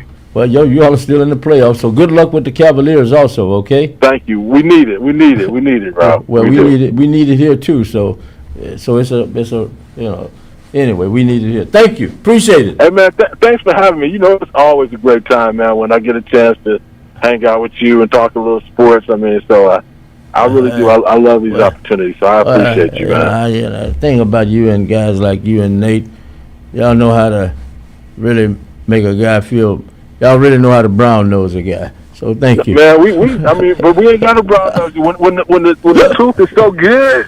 Y'all know how to brown nose. That's all right. We don't have to brown nose you. I mean, the proof is in the pudding. We ain't never got to say anything great about you, and it's just there. It's obvious. Well, just remember the horse, the great white. I'm riding with the white. I'm rooting against him based on his name alone. The great white. That's why I'm picking him. Okay. Thank you. Bye. See you later. Bye, bro. Take it easy. Take care. Let's do this right quick. Terrence Harris. Forest Industries Irrigation is now Aquamatic Irrigation, and Michael Von Williams is still your point of contact. Michael has over 27 years experience in the irrigation industry and is licensed and insured, but he now has additional support. So if you have a lawn sprinkler system that is no longer operating properly, or you're tired of lugging water hoses around, call Aquamatic Irrigation at 346-476-9065. If you don't have a lawn sprinkler system, give Aquamatic Irrigation a call to have your automatic lawn sprinkler system installed. Enjoy your lawn and improve your property value. In order to keep your lawn and landscaping in excellent condition, Aquamatic Irrigation also offers routine maintenance programs to check the system for leaks, proper controller settings, and sprinkler head alignment. Call Aquamatic Irrigation, your sprinkler company, 346-476-9065, or visit our website at www.aquamaticirrigation.net. In life's most difficult moments, comfort matters. At Lord Edward Memorial, we believe every life is a blessing worth honoring with dignity and care. With a combined 60 years of experience, our compassionate staff walks beside your family with faith, respect, and understanding. Lord Edward Memorial, serving families with grace, compassion, and heartfelt care. Visit us at 6677 Rookin Street, Houston, 77074, or give us a phone call at 346-446-6675. Are you looking for a pharmacy where you're more than just the next person in line, where the pharmacists are friendly, willing to talk to you about your prescriptions and over-the-counter medications, where they make deliveries to customers in the general area? Then you need my pharmacy of choice, Mercury Drive Pharmacy, 918 Mercury Drive, right off of I-10 East near the 610 Loop. James Muldrow and his staff are there to serve you. I've been a customer for over 37 years. The insurance companies have tried to steer me to the corporate pharmacies, but I prefer Mercury Drive. It's a staple in East Houston, serving Fidelity, DeCento City, Pleasantville, Fifth Ward, North Shore, Wood Forest, Galena Park, Channel View, offering free delivery to those areas and others. Most insurances are accepted. Mercury Drive Pharmacy is open Monday through Saturday for your convenience. Phone 713-674-6122, 713-674-6122. Mr. Muldrow and his staff are happy to serve you. Mercury Drive Pharmacy, 918 Mercury Drive, south of I-10 East. Tomorrow Bell here. Houston, we have a problem. When the newly elected congressman of the 18th misses a whole week of votes, that's letting you know we need to do something. Congressman Al Green for the 18th. Houston, the White House tried to erase us off the map, but we have a voice. The only ranking African-American congressman in the state of Texas who has been there for the least, the last, and the lost. We need a fighter who is not afraid to stand up to Trump in his face, a man who came to vote from his hospital bed. If you're not willing to show up in D.C. where we need you, why should we send you to D.C.? Houston, elect Al Green for the 18th, a man who shows that what he says is what he means. I'm Al Green, and I approve this message. Early vote May 18th until April 22nd. Election Day is Tuesday, May 26th. Political ad paid for by Keep Al Green in Congress. After seeing what's happening around this country, if you think your vote doesn't count, think again. Make your voice heard by voting in the Pearland municipal elections. Early voting is April 20th through April 28th. Election day is Saturday, May 2nd. Your vote shapes local priorities. If you don't vote, you don't count. Sponsored by Fight for Democracy. And if you're down in Alvin today or over the weekend and you run into Nolan Ryan, the great baseball pitcher from Alvin, Texas, Alvin High School, Texas Rangers, Astros, California Angels, Mets, 7 no-hitters. On this day, May 1st, 1991, what's that, 35 years ago. 35 years ago, Nolan Ryan pitched his 7th no-hitter. No Major League Baseball player has pitched 7 no-hitters. Not even now. He's the only one. So we salute Nolan Ryan today, 7 no-hitters. And again, that 7th no-hitter happened on this day, May 1st, 1991. And tomorrow is a big day of the Kentucky Derby. I told you about this horse out there in the 152nd running of the Kentucky Derby, the horse Great White. The Great White. All right. 29-1, a 29-1 long shot. So, and we've got Donna Glover on the line with us, and she's got a huge event at the Sam Houston Race Park tomorrow. And how are you doing? Rain and all. I know. I'm doing okay. Trying to do some last-minute things in this rain, actually. But thanks for asking. How are you? I'm doing quite well. Tell the listeners a little bit about your event tomorrow, please. Awesome. Yeah, so tomorrow it's going to be not raining. It's supposed to be shining tomorrow. So we're looking forward to that. Out at Sam Houston Race Park, we're doing Houston Gen Xers at the Derby. Derby Day is tomorrow, and we're starting at noon, although doors do open at 10. And it's $150 per person, and that includes food, so it's a brunch as well as lunch. Drinks are included as well. We have a hat contest, pictures, music. It's going to just be a fun day tomorrow. And again, how can they get more information after they hear you here? How can they go get more information about your event? And again, what time will you start tomorrow? What time will the doors open to where you are? Noon. So actually, ours is not open to noon, although I'll be there at 10. Okay. But, so start at noon. Okay. So come on out. You can reach me at 832-293-3476. Again, that's 832-293-3476. We're also at HoustonGenXers.eventbrite.com. And, of course, Facebook and Instagram, all social media at Houston Gen Xers. Okay. And you've got a favorite? I mean, and they'll be able to do everything you do at the horse track. They can bet on the horses and all that great stuff also while they enjoy what you're doing in the suite or in the section of the building. Right. Absolutely. And I forgot to mention that. Yes, that's what the Derby is about. It's about the horse betting. So you'll be able to always do that. So come on out, get these picks that you are telling us about. I'm like, I got to write these down. What was the one you said the other day? I'm like, that's the one I think I'm going to use. The number 4 and the number 7. Just remember the number. Number 4 and number 7 in the big race. Yeah, the number 4 and number 7 in the big race. You want to remember them. And then you want to remember the trainer. The trainer, Bob Baffert. Just remember that name, Bob Baffert. You'll see his name down there by a couple of horses that are also in this big race. You may want to put something on them also, okay?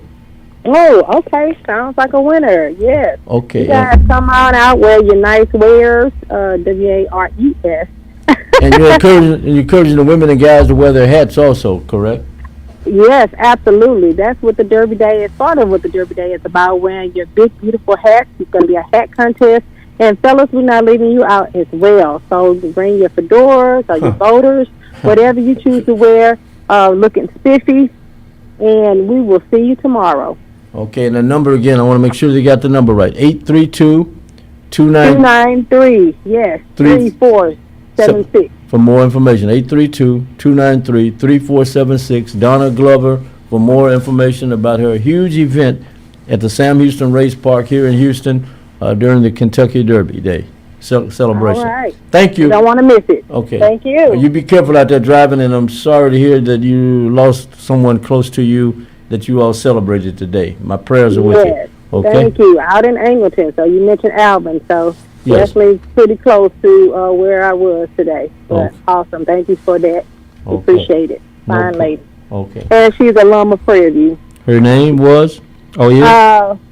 Is Betty Joyce Hoffman. Okay. And A lot of people know her. She's just the life of the party, travel, was part of the Corvette Club. Oh, So okay. if you guys know Betty Joyce, please pray for her family or what have you, lift her up. Okay. And thank you. Okay? Thank you, Thank Donna. you. Thank you. Much Okay. appreciated. Thank Okay. you. Donna Glover, we thank her. We'll take another break, and we'll come back in a moment. After seeing what's happening around this country, if you think your vote doesn't count, think again. Make your voice heard by voting in the Pearland municipal elections. Early voting is April 20th through April 28th. Election day is Saturday, May 2nd. Your vote shapes local priorities. If you don't vote, you don't count. Sponsored by Fight for Democracy. 5, 10, 15, 20, 25, 30. Hi, I'm JJ Walls with Sunnyside Dental, and yes, it's now been over 30 years that we've been providing quality dental care for our patients in the Houston area. It's now come to my attention that many of you that want to come to Sunnyside Dental have Medicare plans that we don't accept. Hold up, that has got to change. Sunnyside Dental is now accepting most Medicare dental plans. WellCare, Liberty, United Healthcare, Cigna, Kelsey Care Advantage, Amerigroup, Aetna, and many more. We're getting on board. Call Sunnyside Dental at 713-738-1999. If you have Medicare and would like to receive a personal touch provided by Sunnyside Dental, call us at 713-738-1999. We look forward to helping you achieve the smile that you can't wait to share with the world. Got Medicare dental benefits? Call Sunnyside Dental 713-738-1999. Are you looking for a pharmacy where you're more than just the next person in line, where the pharmacists are friendly, willing to talk to you about your prescriptions and over-the-counter medications, where they make deliveries to customers in the general area? Then you need my pharmacy of choice, Mercury Drive Pharmacy, 918 Mercury Drive, right off of I-10 East near the 610 Loop. James Muldrow and his staff are there to serve you. I've been a customer for over 37 years. The insurance companies have tried to steer me to the corporate pharmacies, but I prefer Mercury Drive. It's a staple in East Houston, serving Fidelity, Jacinto City, Pleasantville, Fifth Ward, North Shore, Wood Forest, Galena Park, Channel View, offering free delivery to those areas and others. Most insurances are accepted. Mercury Drive Pharmacy is open Monday through Saturday for your convenience. Phone 713-674-6122, 713-674-6122. Mr. Muldrow and his staff are happy to serve you. Mercury Drive Pharmacy, 918 Mercury Drive, south of I-10 East. If we don't win the midterms, maybe they'll find a reason to impeach me. Donald Trump's crypto cronies and mega allies are coming after me because I laid the foundation for his impeachment. When you have the courage to challenge power, you get threatened. You ain't gonna impeach nobody, you f***er. You'll be hanging from a tree. Hey, Al Green, we got an impeachment for you. It's gonna be yours. In fact, we even give you a short trout before we hang your ass. You're fixing to be without a job, motherfucker. Your is mine, clear as day, boy. I know your schedule and everything. Watch your whole family. Boy, what an embarrassing you are. You better tell Al Green to watch his back. Might wind up dead at the way he just acted. These are some of the many threats I get. I'm Al Green, and I approve this message because I'm not afraid to take a stand. Early vote, May 18th through the 22nd. Election day is Tuesday, May 26th. Political ad paid for by Keep Al Green in Congress. And we now go to another person I have a great deal of respect for, Attorney Yamika Lewis. Attorney Lewis, let's see if we can get her on the line. How you doing, Attorney? Hi, good afternoon, Ralph. How are you? All right, on the light side, attorney, you know I've got to ask you this here. Can the Rockets win tonight? Do I want them to win tonight is a better question. But, I just say I win either way. Put it like that. I don't think the Rockets can win tonight. No. Okay, and But why? I mean, everything is working, and they're at home. they were at home the first game and the second game, weren't they? They were at home the third and fourth games. Yeah, they were at home. Okay. Yeah, they won. I'm sorry. Yes, Yeah. that's right. Yes.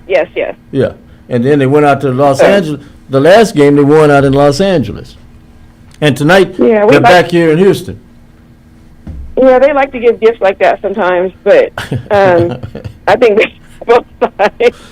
Don't put me in the middle of this, Ralph. But I appreciate the Rockets. Yes. And I've grown up loving the Lakers as every good Southern Californian would. Yeah. So, yeah. I figured that. Sorry, but I no don't. problem.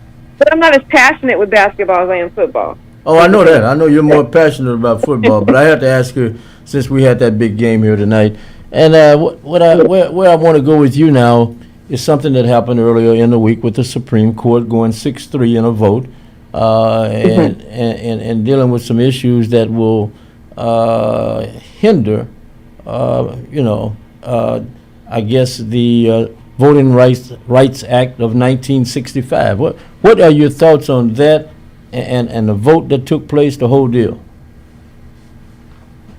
Well, it's a lot. There's been a lot of opinions all over the place. I've been trying to keep up with it myself.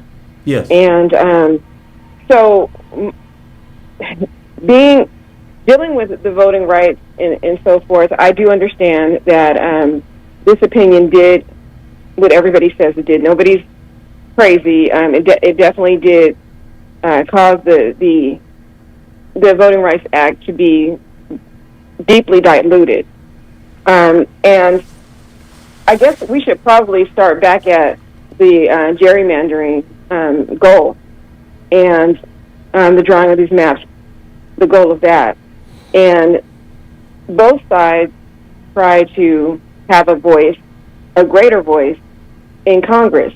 The problem is with this particular case and instance, the individuals that already have a great voice in Congress wanted even a greater voice, and they did that in a sneaky kind of way by arguing that these new drawings that Louisiana tried to comply with were race-based and not politically based, or not a mix, which it should have been, according to previous case law, it should have been a mix and not simply race-based, because now they're flipping this and using the 14th Amendment against us, which was meant to protect us. Now they flipped it. The Supreme Court has flipped it and said that this should not have been drawn based on race. And so they essentially got the agreement or the final determination that race was the primary base here. And they kind of just sprinkled in the political to satisfy the law. And many courts agreed with them before it got to the Fifth. I mean, the other courts agreed with them before it got to the Fifth. To the United States Supreme Court, Fifth Circuit, and the District Court. But with that being said, with them flipping this and getting them kind of almost tricking them, when I listen to the oral arguments, I'm like, oh yeah, I see where they kind of tricked them to admit that this was based on race, and then they added the political aspect. And with that admission, to me, I think that that's what they needed to hear, that it was based on race. So, obviously they feel like, the Supreme Court feels like this is a post-racial United States, and that kind of indication was all throughout the opinion. That, but in a coded language type of way. So, what they're doing, it's reminding me of kind of post-Civil War. a lot of the stuff that's going on is reminding me of post-Civil War antics that occurred when we were in that wonderful sweet spot that we've been trying to get back to for so long during Reconstruction. As African Americans, that's the only time we got to see the really, the best of America for African Americans post-slavery. Was that little tiny era during Reconstruction. And after Reconstruction, as far as the United States is concerned, they allowed the free voting for African American males, because only African American males could vote at that time anywhere. And they used that voting power and elected black members of Congress that have in the United States Congress and even local state legislatures, and they got positions that were unheard of because the numbers were there for African Americans to outvote them, and the numbers are here now. And so what they have to do is resort to voter suppression, and going back to the Reconstruction period when I think we kind of talked about this before, but after Reconstruction, and these white male former Confederate soldiers or sympathizers, they were considered insurrectionists to the Union. And so part of the punishment was they lost their right to vote in the South. They had no voice. They were not able to vote. And that energy and spirit of getting that right to vote and stopping African American votes, it was birthed at that time. And so it really upset these white Confederate soldiers and sympathizers that they were considered insurrectionists and they could not participate in voting as punishment, and to see these African Americans make their ways to the polls. And these African American males were able to vote for the local mayors, the sheriffs, and every position possible. And it really upset them that these people that they just had enslaved are now picking their political leaders. And so they had to start that voter suppression. And there's a direct line, not consequence, a direct line from the KKK to voting.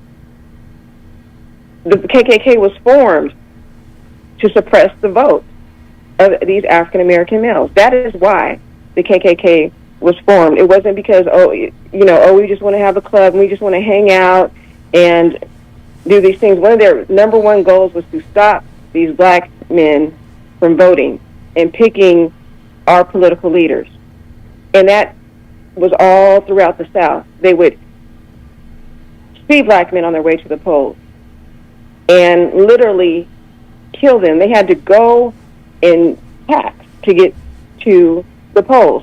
And so, they just resorted to brute force, essentially. And there were other sects that were more refined, white supremacists that didn't want to see us voting. They were more refined, the red shirts and the White Citizens Council.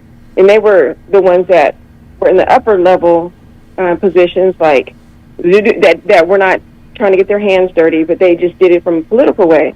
So I say that to say we travel on through time, and you see the parallels right now that we're facing, and that voter suppression has never been something that they've given up on, even when they're winning.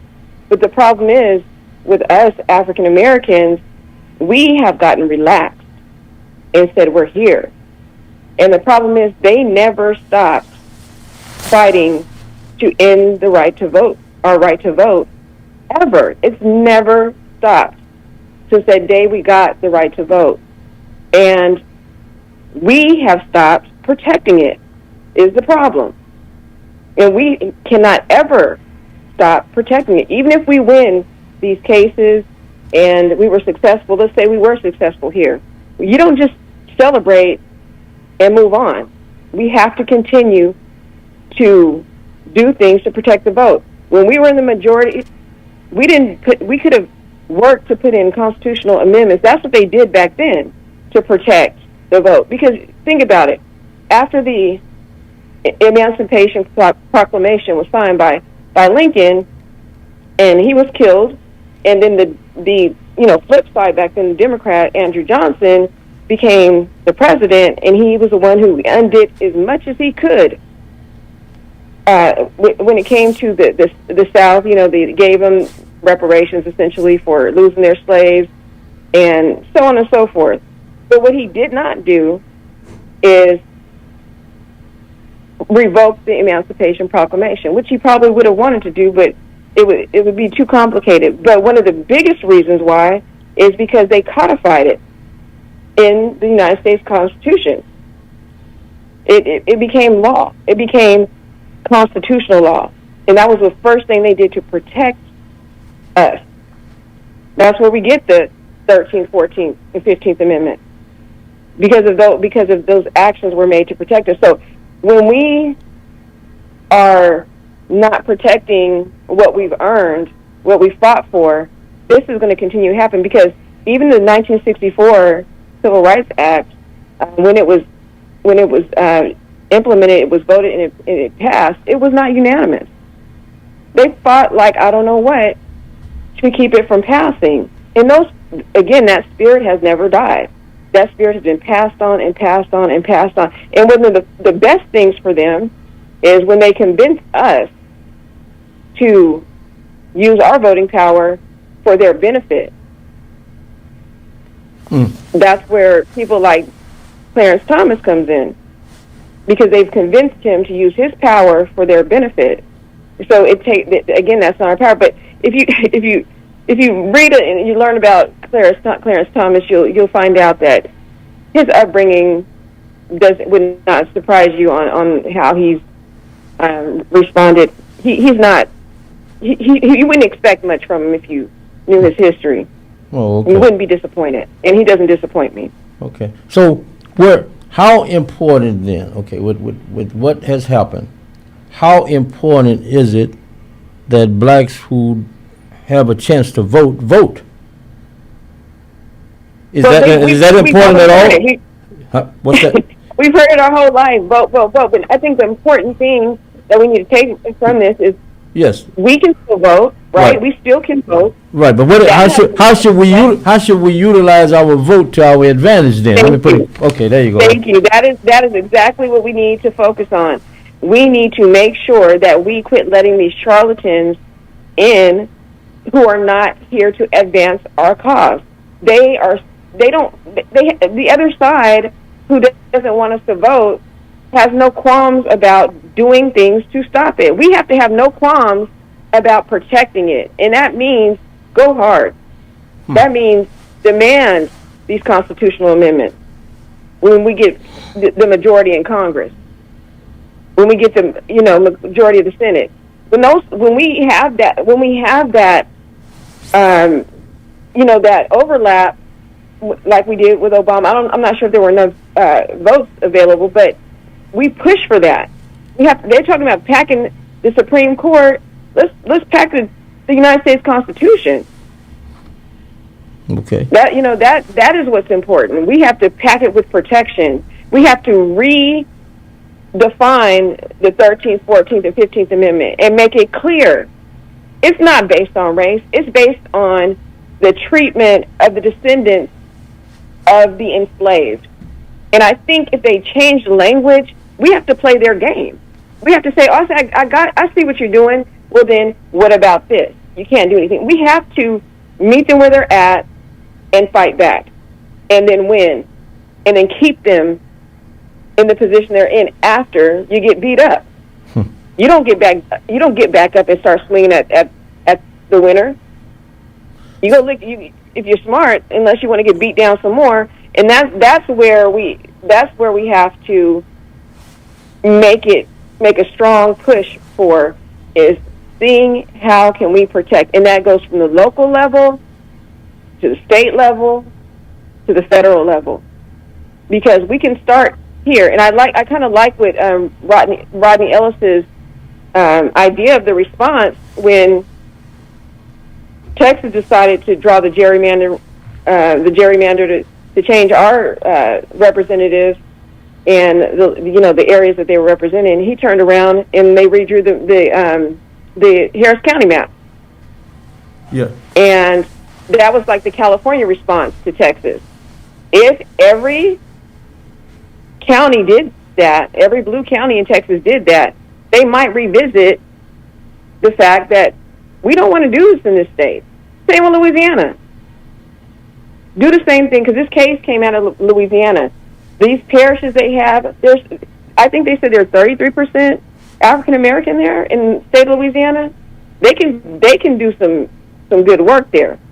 Well, and Texas apparently has the most African Americans of all states. So what's the future of the Black Caucus, Black Congressional Caucus, in your opinion? Does it have a future? Of course. Okay, I'm even if there's just two. We're two. What is it? Well, like you said, when two or more are gathered in my midst, there I am also. Yeah, yes, the Black Caucus is the same. Yeah. Oh, I'm listening. Go ahead. Yeah. Go ahead. Oh yeah, no. I mean, we have to strategize and quit talking. We have to get together and really lead.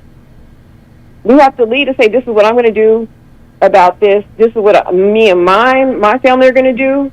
And then you get together with like-minded people that want to push forward the same thing. We have to convince these people who are in the Trump trance in our community that it's okay to be his fan, to be his cheerleader, but when it comes time to vote, you cannot give him the keys to the polls that our ancestors fought so hard for, because it's giving it right back to the people who put on those hoods and waited for them to vote. Because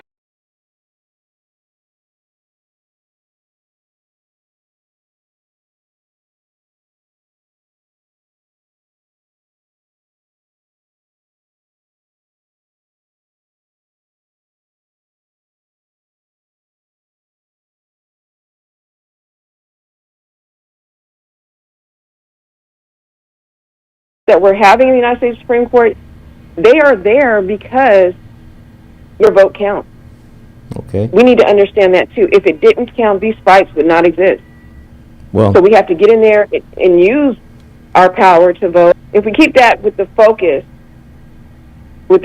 in mind, if the person you're voting for doesn't have that and won't support that, or the person that's asking for our vote, I should say, then we cannot give them our vote. okay. We cannot do that. Well, I want to. How can people get in touch with you? You're an attorney. I don't know. Are you doing just special cases, or do you do general practice? I am. Yes, I am. But if anybody needs to get in touch with me, they can find me on Facebook, UA Lewis on Facebook, and all the social medias, the civil rights lawyer, yes. And also you can contact my office at 713-570-6555. And I do the area of law that I practice is police misconduct cases that's dealing with serious injuries and things of that nature, and also the car accident cases, personal injury, slip and falls, all that kind of stuff that's dealing with serious injury. You've been to the hospital, call me. In other words. Okay, but you just had a police officer relieved of duty because of comments that she made, right? Oh yeah, yes. So you. And again, we the slippery slope we let get too far. Yeah. There's no way that she should have been comfortable the way she was so comfortable using the words in both ways. Because you could tell she uses it in her everyday dialect the way she was saying it. And then you could tell she was saying it in a venomous way with the ER as well. Yeah. So, yeah, we in Houston, I've never seen any, me being from California, I'm not used to us allowing other races to use the word. And I'm just not used to that. Yeah. And then here I see it, and then I see the young people saying, "Oh no, that's fine. That the Mexicans they fine. They're fine with it." Oh yeah, and other foreign nationalities also. I've seen them all with blacks in the mix using it. Exactly. They say it's a word of love. They say it's a word of love. Well, it's a word of dominance, is what it is. They're showing that black person that they're with using it. That I don't respect you, and you're not going to do anything about it. Yeah. Yeah. That's what they're doing. You can't smile and say, "Oh, you're my friend," and use that word, and then not expect blowback. But when you don't get blowback, that means that you've tested them. Yeah. And you passed the test, because they feel like it's a pass, and they don't. It's not a pass. It's disrespect, is what it is. Because we know, I'm older at this point, but even we knew when we used it, you didn't use that around the elders. No. No. And you didn't use it in public. No. There were ways. It was a word that we used for endearment in a way, or it's a way to describe things. But we also knew there was a time and place to use it, and you couldn't use it all the time like they do now. No. And it might go back to the music video. I don't know if you saw. If the audience, the listening audience, they saw what Afro Man had been dealing with his whole. I'm sure everybody did, but his whole litigation for his First Amendment speech and everything, and he's been getting a lot of press after that. A lot of people interview him and want to know his more about his thoughts. And they asked him, "Why did you leave Los Angeles?" And he said, "Because people started using the N-word too much out there." And he meant the people not that don't look like us. Right. And he said, and I knew I couldn't kill them all, so I had to leave. Yeah. And that's not, we can't run away like that. But that's you need to be that upset to at least speak on it, and or not at least don't smile and grin with them. That's the least you can do. Well, is not smile and appreciate them using it. Well, I want to thank you. If you don't want to be confrontational. Right. I want to thank you. I don't know where you are, but be careful if you got to drive. Drive on the safe side. Watch the bad drivers. Okay. So, thank you. I will. Thank you. And Ralph. Yes. Who do you have for tonight's game? The game is at home, and it's hard for me to go against LeBron James. And I know some people are saying he's tired. He went 0 for 6 shooting 3-pointers the other night. I'm riding with the Lakers tonight. I would love to see a game 7, but if I was doing something else, I would be with I'm with the Lakers tonight. Okay, in regards to them winning the game. Tonight, though, right? But, yeah, but hey, not full time again. Not full time though. No, from the Ralph Sampson, Elvin Hayes, Elijah Wande, Moses Malone. Think about it. Calvin Murphy's, Rudy Thompson. Yeah, I didn't think you would do that. Mike Newlands, all them. Think about all. And Robert Reed. You gotta remember Robert Reed. You know what I'm talking about. Well. Yeah. Yes. Yeah. Well, anyways. Yeah. The Rockets have a great history, great legacy that the fans can be proud of as well. Right. So I'm glad to see you haven't sold out on the Rockets. No. Just like I say, but we'll see what happens. Just truth tells. Yeah. Hopefully, with the weather may be telling us what's going to happen. An upset. You know what I mean? A rumble in the sky. Yeah. Yeah. So we'll see. Too bad, yeah. Thank you. We're not used to Californians aren't used to the rain, so it might put them in a bad mood and make them lose tonight. Who knows? Yeah, well, anyways, thank you again. Okay. Have a good weekend, and hi to all the listeners. I know we have a lot of my friends listening here, and I want to say hi to them too. But have a good weekend. Thank you. And we'll see you next week. Okay. All right. Thank you, Attorney Lewis. We thank her. And we need to do a couple of more things. We'll be right back. Fishing reported. Everybody's talking about the high price of eggs. Well, I don't know much about eggs, but I tell you this. If you want great chicken at a great price, how about Chicken Plus, 6210 North Wayside? Let's hear what his customers are saying. Michelle writes, Chicken Plus has some of the best fried chicken and best fried okra in the city. We stay about 45 minutes away, but the drive is definitely worth it. E. Max says, the chicken is seasoned so well and every bite has a special crunch. It's my go-to chicken spot when I want homemade fried chicken that's always good. Now that's what I'm talking about right there. Great fried chicken, okra, rice and gravy, desserts. You're going to find it all at Chicken Plus, 6210 North Wayside. You don't have time to make the drive? Hey, no problem. You can order Chicken Plus on DoorDash and Uber Eats. You better do what you got to do to get your hands on some of that great fried chicken, the best fried chicken in the city. Great chicken at great prices. That's Chicken Plus. See you there.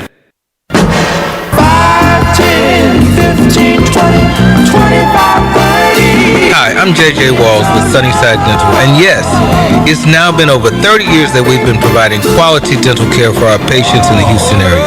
It's now come to my attention that many of you that want to come to Sunnyside Dental have Medicare plans that we don't accept. Hold up, that has got to change. Sunnyside Dental is now accepting most Medicare dental plans. WellCare, Liberty, United Healthcare, Cigna, Kelsey Care Advantage, Amerigroup, Aetna, and many more. We're getting on board.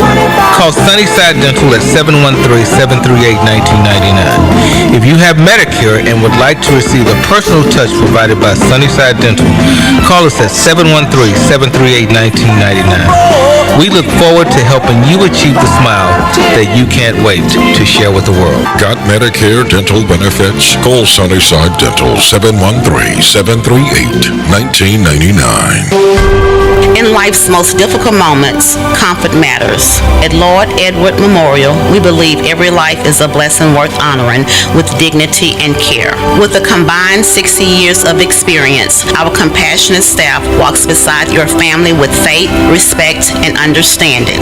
Lord Edward Memorial, serving families with grace, compassion, and heartfelt care. Visit us at 6677 Rookin Street, Houston 77074, or give us a phone call at 346-446-6675. Saturdays, we're taking you back with Carrie Lewis on Inside Tracks. Soulful, funky, rhythm and blues, disco, doo-wop, rock and roll, new jack swing, and everything in between. Inside Tracks has all the classics for you, and even those forgotten gems too. So join Carrie Lewis on Inside Tracks every Saturday afternoon, beginning at 2 p.m. only on KCOH 1230 The Source. And again, the Rockets are getting ready to play the Lakers here tonight, downtown Houston, around 8:30 tonight. The game will be on national television. 8:30 game, Game 6 of their playoff series. We need to have our chat with Chappie. Attorney Warren Fitzgerald Muhammad. We call the segment a chat with Chappie. And Attorney, how you doing? Doing well, Ralph. How you doing, man? All right. I hope you're staying dry. You know, I know a guy like you, you're all energetic. You want to make sure the plants in the garden and everything are getting wet. I hope you I hope you wrap up. That's how the temperatures dropped too. You know, the temperatures dropped outside. I went out a little earlier, man. I had to come back in and put on a jacket, man. It's gotten cool out there. Yeah. So you're doing all right otherwise, Attorney? I'm doing okay, Ralph. I'm safe and sound. I'm dry. Even though I'm thinking about taking a run to the gym a little later on after we get through. Well, you know, where I'm going with you, I got to go this way. I come to you with the chat with Chappie, and the Supreme Court, my man on the Supreme Court, my man on the Supreme Court. Your man. Can you explain him to me? I mean, I have. Clarence Thomas. Let me just so everybody knows. Supreme Court Justice Clarence Thomas. A few years ago, Anita Hill tried to tell us about him, right? But we wouldn't listen. Some of us wouldn't listen. Some of us were hard-headed. But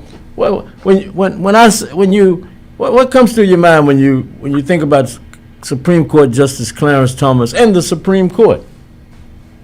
Well, Ralph, two different observations. Everybody look like us ain't necessarily with us. Yeah, he's a great example of that. I say he's a great example of that. Right, go ahead. Yeah, man. And you know, historically, there's always been a group or a class of our people that's been willing to sell us out. I mean, you know, that's how a lot of us ended up over here in the first place. Yeah. So there's always been that group that's willing to sell us out, man. That's really about all I can say to him. Well, and as far as the Supreme Court itself, the Supreme Court has always been a bastion of conservatism. See, a lot of people think the Supreme Court is a place of freedom and justice and equality, but quite to the contrary, the Supreme Court has always been prone to issue decisions that deny people freedom, justice, and equality. Yes. You know, so it's nothing new for them. Now, they go back and forth depending on the composition at the particular time, but that's nothing. It was the Supreme Court that said we had no rights that a white man was bound to respect. Back with the Dred Scott decision. Right. That was the Supreme Court.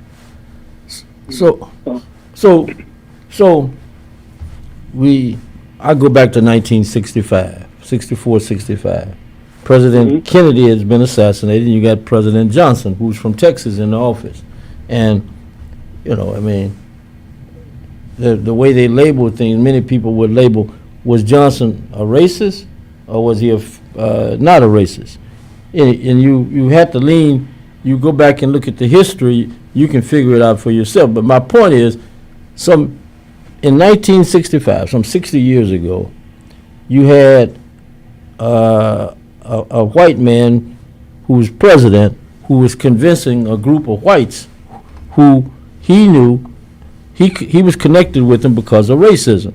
So he gets them he convinces them that, you know, using all kind of political angles and mental makeup issues, that the Voting Rights Act is something they have to pass. They have to pass because it's the right thing to do. And he convinced that group of Southerners, and like I said, it was no secret, they were racist. So here we are in 2026, and now we've got a 6-3 vote in the Supreme Court.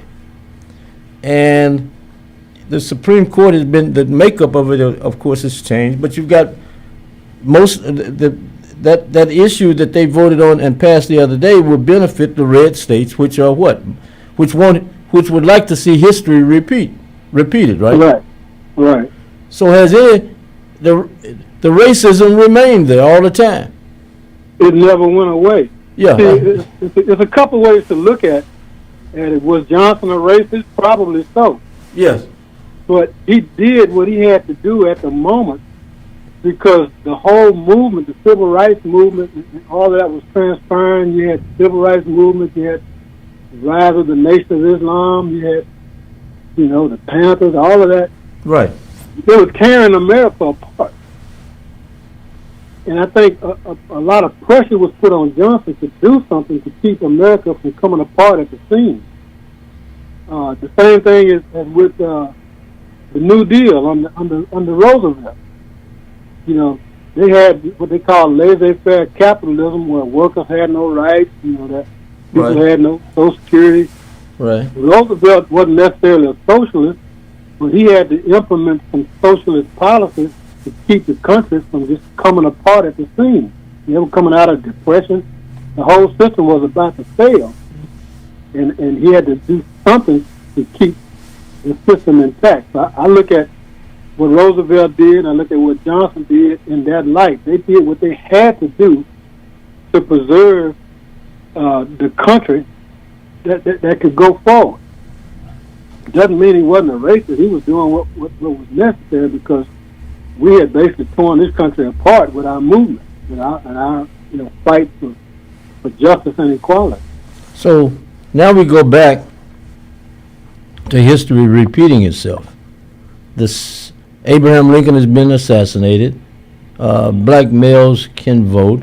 there's Reconstruction in the South, and a president comes along who, two presidents come along who wiped out Reconstruction being positive for black people. You had President Grant, who came in between these two presidents, who really pushed the first civil rights bill through back in the day. And then you had blacks benefiting from Reconstruction, with soldiers being in the South, or blacks were being elected to offices that had been thought that never would happen.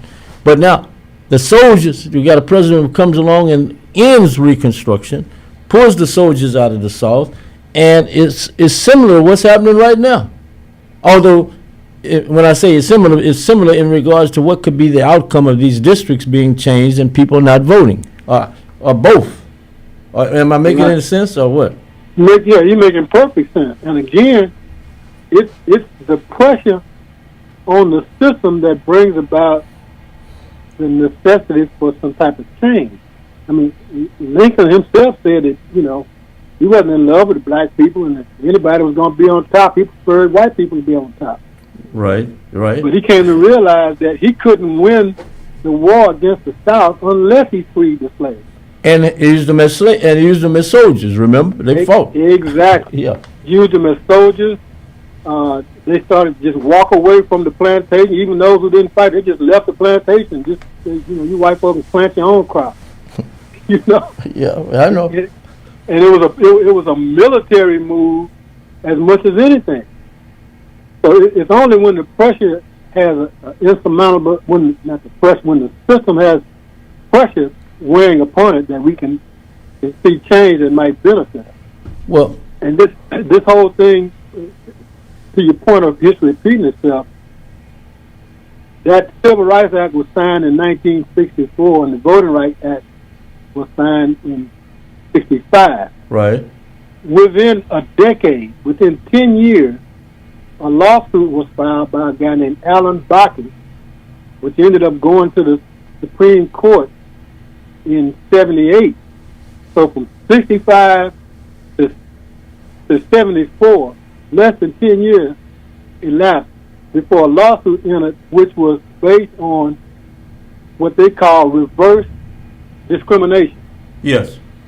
So it's basically white folks saying, you can't discriminate against us in order to find some equality for black people. Yeah.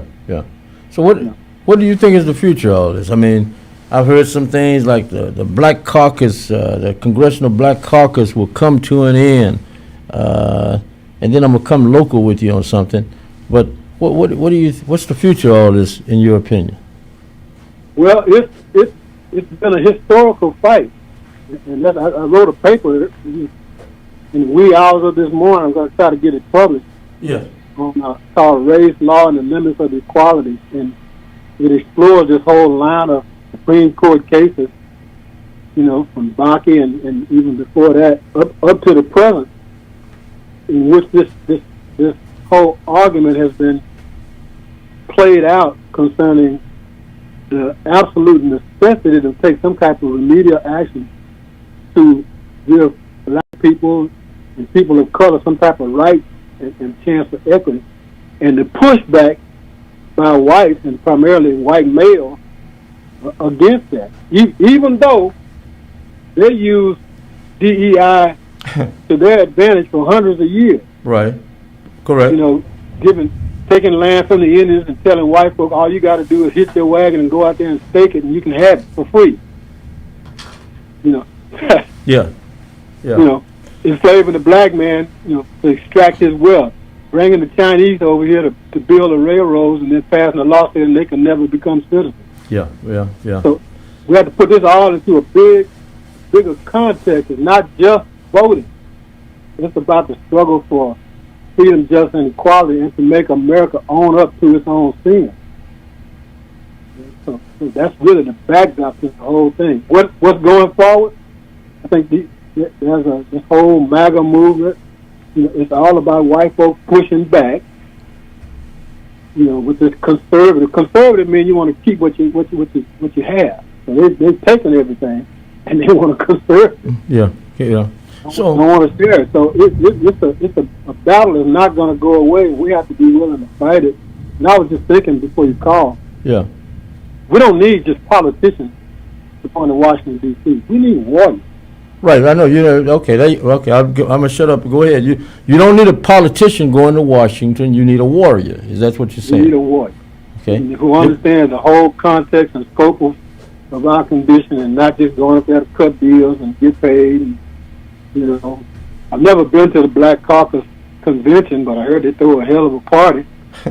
I've never been either, but I've heard the same thing. I've never. When you said it, I've heard the same thing, but I've never been either, and never been invited. So that brings me to an interesting point as we conclude this. Okay, you've got the congressional district 18. Mm-hmm. Now the other day when that ruling came down by the Supreme Court 6-3, some things started happening immediately over in Louisiana, right? In regards to the districts, right? Right. What I'm about to ask you is you're an attorney, and I respect that too, and you as a man. This is if the midterm elections are not until November, right? Mm-hmm. And you've got Republicans in that race, right? Mm-hmm. Now you've got 2 black congressmen in the congressional district 18 right now, right? And Right. one of them will have to face that Republican that comes out on the other side, right? Right.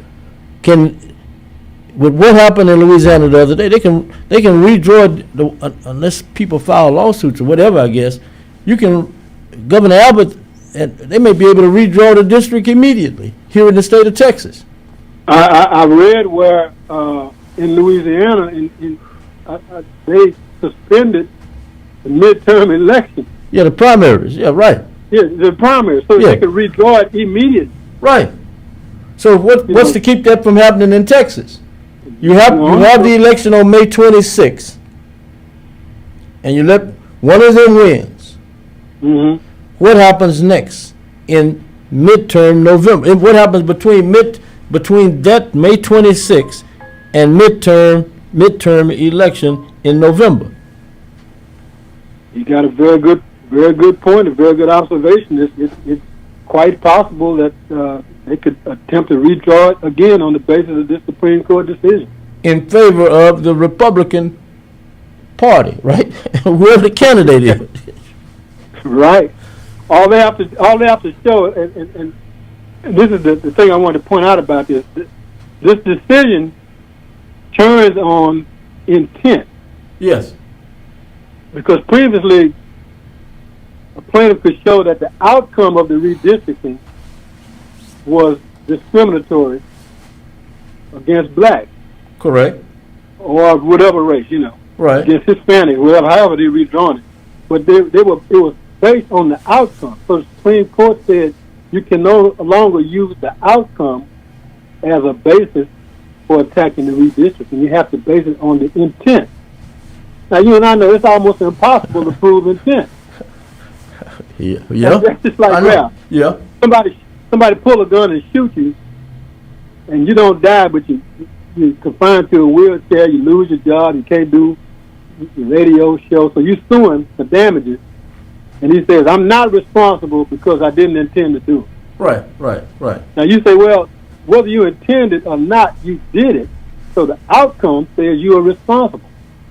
So now they've changed the law to say, well, the outcome doesn't matter. You have to prove that I intended, and I'm saying that it was a mistake or an accident, so I'm not responsible. Yeah, well. It's almost impossible to prove intent. Right. I want to thank you, and before we part ways, we will do a lighter subject. Well, maybe to me it's a lighter subject, maybe not to you. Who you got tonight, Lakers or the Rockets? I mean, I know you're watching the game, attorney. Oh, man, you know watch the game, man. I want to, I'm kind of torn. Yes. I want the Rockets to win because that's the home team. Right. But I really thought with Luka and Reeves and the team, the Lakers, I thought they might have a chance at LeBron getting that 5th ring. Right. And I really kind of want him to get that 5th ring. But I tell you what, if they don't hurry up and get Luka back and get Austin Reeves up to par. It's looking kind of bleak. Looking kind of bleak because the Rockets playing some really good ball right now. And if they get Kevin Durant back, they could be a real problem for them. Well, the player I've been impressed with in the series has been Marcus Smart, a guy who's traveled he's from Texas. He's from the northern part of Texas, and I've been impressed with his play in this series also. With LeBron needing help, of course, as you know, and you have to kind of be. I want the Rockets to win, but I wouldn't be disappointed or upset or whatever, been out of order, because I'm like you. Anytime a guy 41 years old can play basketball like this guy is playing, right. You know what I'm saying? I mean, he deserves. If he's got a shot at it, he deserves it. Man, he's earned it. Right. A 41-year-old man. And still running up and down the floor. I watched him the other night. He's still running up and down the floor. But, so we'll see what happens. But you want to encourage people to drive safe? Oh, you had another comment. Do both. Go ahead. I was going to say, I too am impressed with Marcus Smart. I think if he played for the Rockets, this would be over. Yeah, this would be over. Yeah, this would be over. That's the only weakness the Rockets have. They don't really have a point guard. Yeah, we had him. This series would have been gone. Tell people how they can get in touch with you. What type of law business are you in, etc. Go ahead. Warren Fitzgerald Muhammad, personal injury attorney and litigator. If you have a legal problem, you can reach me at my website is wfmlawfirm.com. My email is warren@wfmlawfirm.com. And if you go to my website, we've got all the information there, plus an intake form if you got some questions. Or you can send me an email, and I'll be sure to get back with you. So if you're injured, been the victim of medical negligence, 18-wheelers, a trucking accident, you give me a call, and I can make sure you get personal service and the best outcome possible. Okay, thank you very much. We call this Chatting with Chappie. And thank you very much, Chappie, for the chatting. For the chatting with Chappie. Okay, and one last thing on the Chappie note. If you go to chappiesq.com, you can order the best smoked meat mouth and taste. Well, congratulations on winning for 2 years in a row. You won the big brisket cook-off out in the Acres Homes area. So we got to get some real champions out there for you next year to challenge you. You're starting the dynasty. You're trying to be like the Lakers and the and the Yankees back in the day, and the Big Red Machine back in the day. So right, I'm on the hunt now for some other competitions. That's what I'm talking about. Yeah, we got to start. You got to get people ready. So congratulations again on that. Okay, and your prizes look good also. The trophies. So thank you. Thanks a bunch. Thanks a bunch, Ralph. Okay, thank you. And we'll. I need to find Mr. Robert Johnson. Do we have a fishing report today? I don't know if we have one, but let's see if he's here. Yeah. Hello? Yes. Yes, go ahead right quick. Am I on? Yeah, go ahead right quick. Okay, I make this, I'm dedicating this to the crybabies coming in here from California. The old crybaby, he ain't what he used to be, ain't what he used to be, ain't what he used to be. Who you from, LeBron or crybaby? He ain't what he used to be 21 years ago. You talking about LeBron? 21 years ago. 21 years ago. The old crybaby, he ain't what he used to be 21 years ago. Thank you very much, okay? Ralph, you ought to be ashamed of yourself. How's that? You're jumping on the bandwagon. I'm not on the bandwagon. I said real quick. You better jump quick, or it's gonna be too late. I said what I meant. I'm hoping the Rockets win, but if I would you? Let me ask you something. If you were betting, would you bet some money on the Rockets? If I was betting? Yeah, if you were betting. If I was a bettor and a gambler, I'd put everything I had on the Rockets. Okay, but you're not. So as would you bet? Would you, as being a non-gambler, would you put anything on the Rockets tonight? The next two games? What? I said tonight. I'll tell you why. I said tonight. Yes, just tonight. I'll tell you why. Okay, tell me what you would put on it. No, hold it. Tell me what you would put on it. I put everything I could afford. Okay. Everything I had. Pay all my bills Okay. and put everything else on it. Okay, go ahead. Okay. Number one, you know LeBron James is tired. Go ahead. And he's gonna play like he's 51 Okay, go ahead. tonight. Okay. And then you got Game 7. He'll Yes. play like he's 51 again. Now I know that makes sense. That's not backwards thinking or any of that kind of stuff. It makes a lot of sense.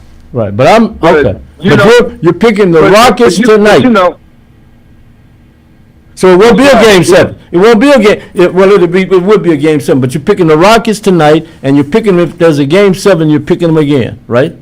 yes. Okay, I got to get the fishing report in. Thank you, appreciate it. Okay. Okay, Thank you. thank you. And let's see if we can get Mr. Robert Johnson. Hopefully, he's not out on a boat somewhere, stranded. I wish I was. Uh-oh. Well, I'm gonna listen to this. Mr. Robert Johnson with a fishing report, and he says with the bad weather here in Houston, for those of you in other places, we'll let him explain to you what the weather looks like right now and why he wishes he was on a boat fishing. Go ahead, Mr. Johnson. Almost certainly. Now, the weather has been cooler, windy, rainy, and coastal tides have been high. Forecasted today and Saturday, a cold front with rain. Texas continues to be in a drought, and this soaking rain is just what we needed. Temperatures may drop to 52 degrees tomorrow. However, the weather will warm quickly back up next week. On Wednesday, May 6th, we will be in a last quarter moon phase, just for those fishermen who like to look that up. Next, the Quality Time Fishing Club is planning a fishing trip at the Texas City Dike. That's on Monday, May 2nd. And a second event, May 3rd. And on a second event on May 15th, 16th, 17th at Palacios, Texas. Now, I want to offer congratulations to the new Quality Time Fishing Club president, Gary White, and vice president, Trina Perry. Gary White is a seasoned live bait and lure fisherman in freshwater and saltwater. Now, for more information about the scheduled activities, contact Gary White, and that's 713-412-8873. That's 713-412-8873. Now, in freshwater this week, Jerome Bam Johnson continues to catch big crappie up to a whopping, listen to this, 17 inches from local ponds off the bank in the Roche Aaron area. So those crappie are biting right now in those local tank areas, and they are big. Now, in saltwater, congratulations are in order for a SWAT member, Terry Mott.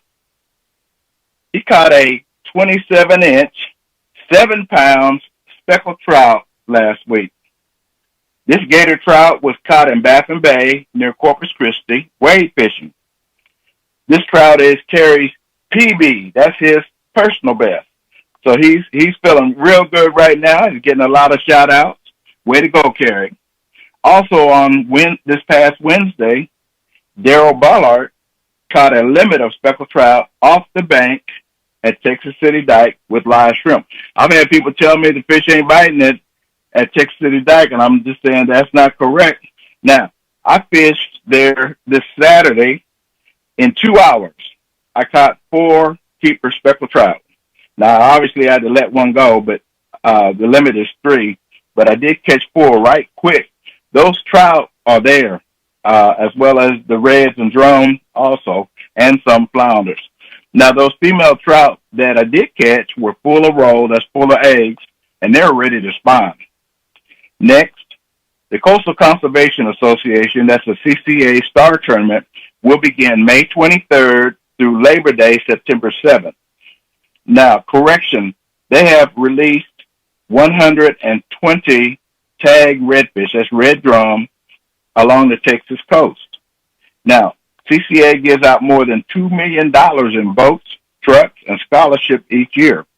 Fishermen who pre-register by May 8th, which is coming soon, are eligible to also win great prizes, which include boats and trucks. So if you have not registered, get registered. CCA membership itself and Star Tournament registration together are $70. That's $70 per year. Next, this morning, I had a conference call with some disabled veterans at the DeBakey Veterans Hospital, and we discussed the May 16th Veterans Trip. We signed up a number of veterans for the trip.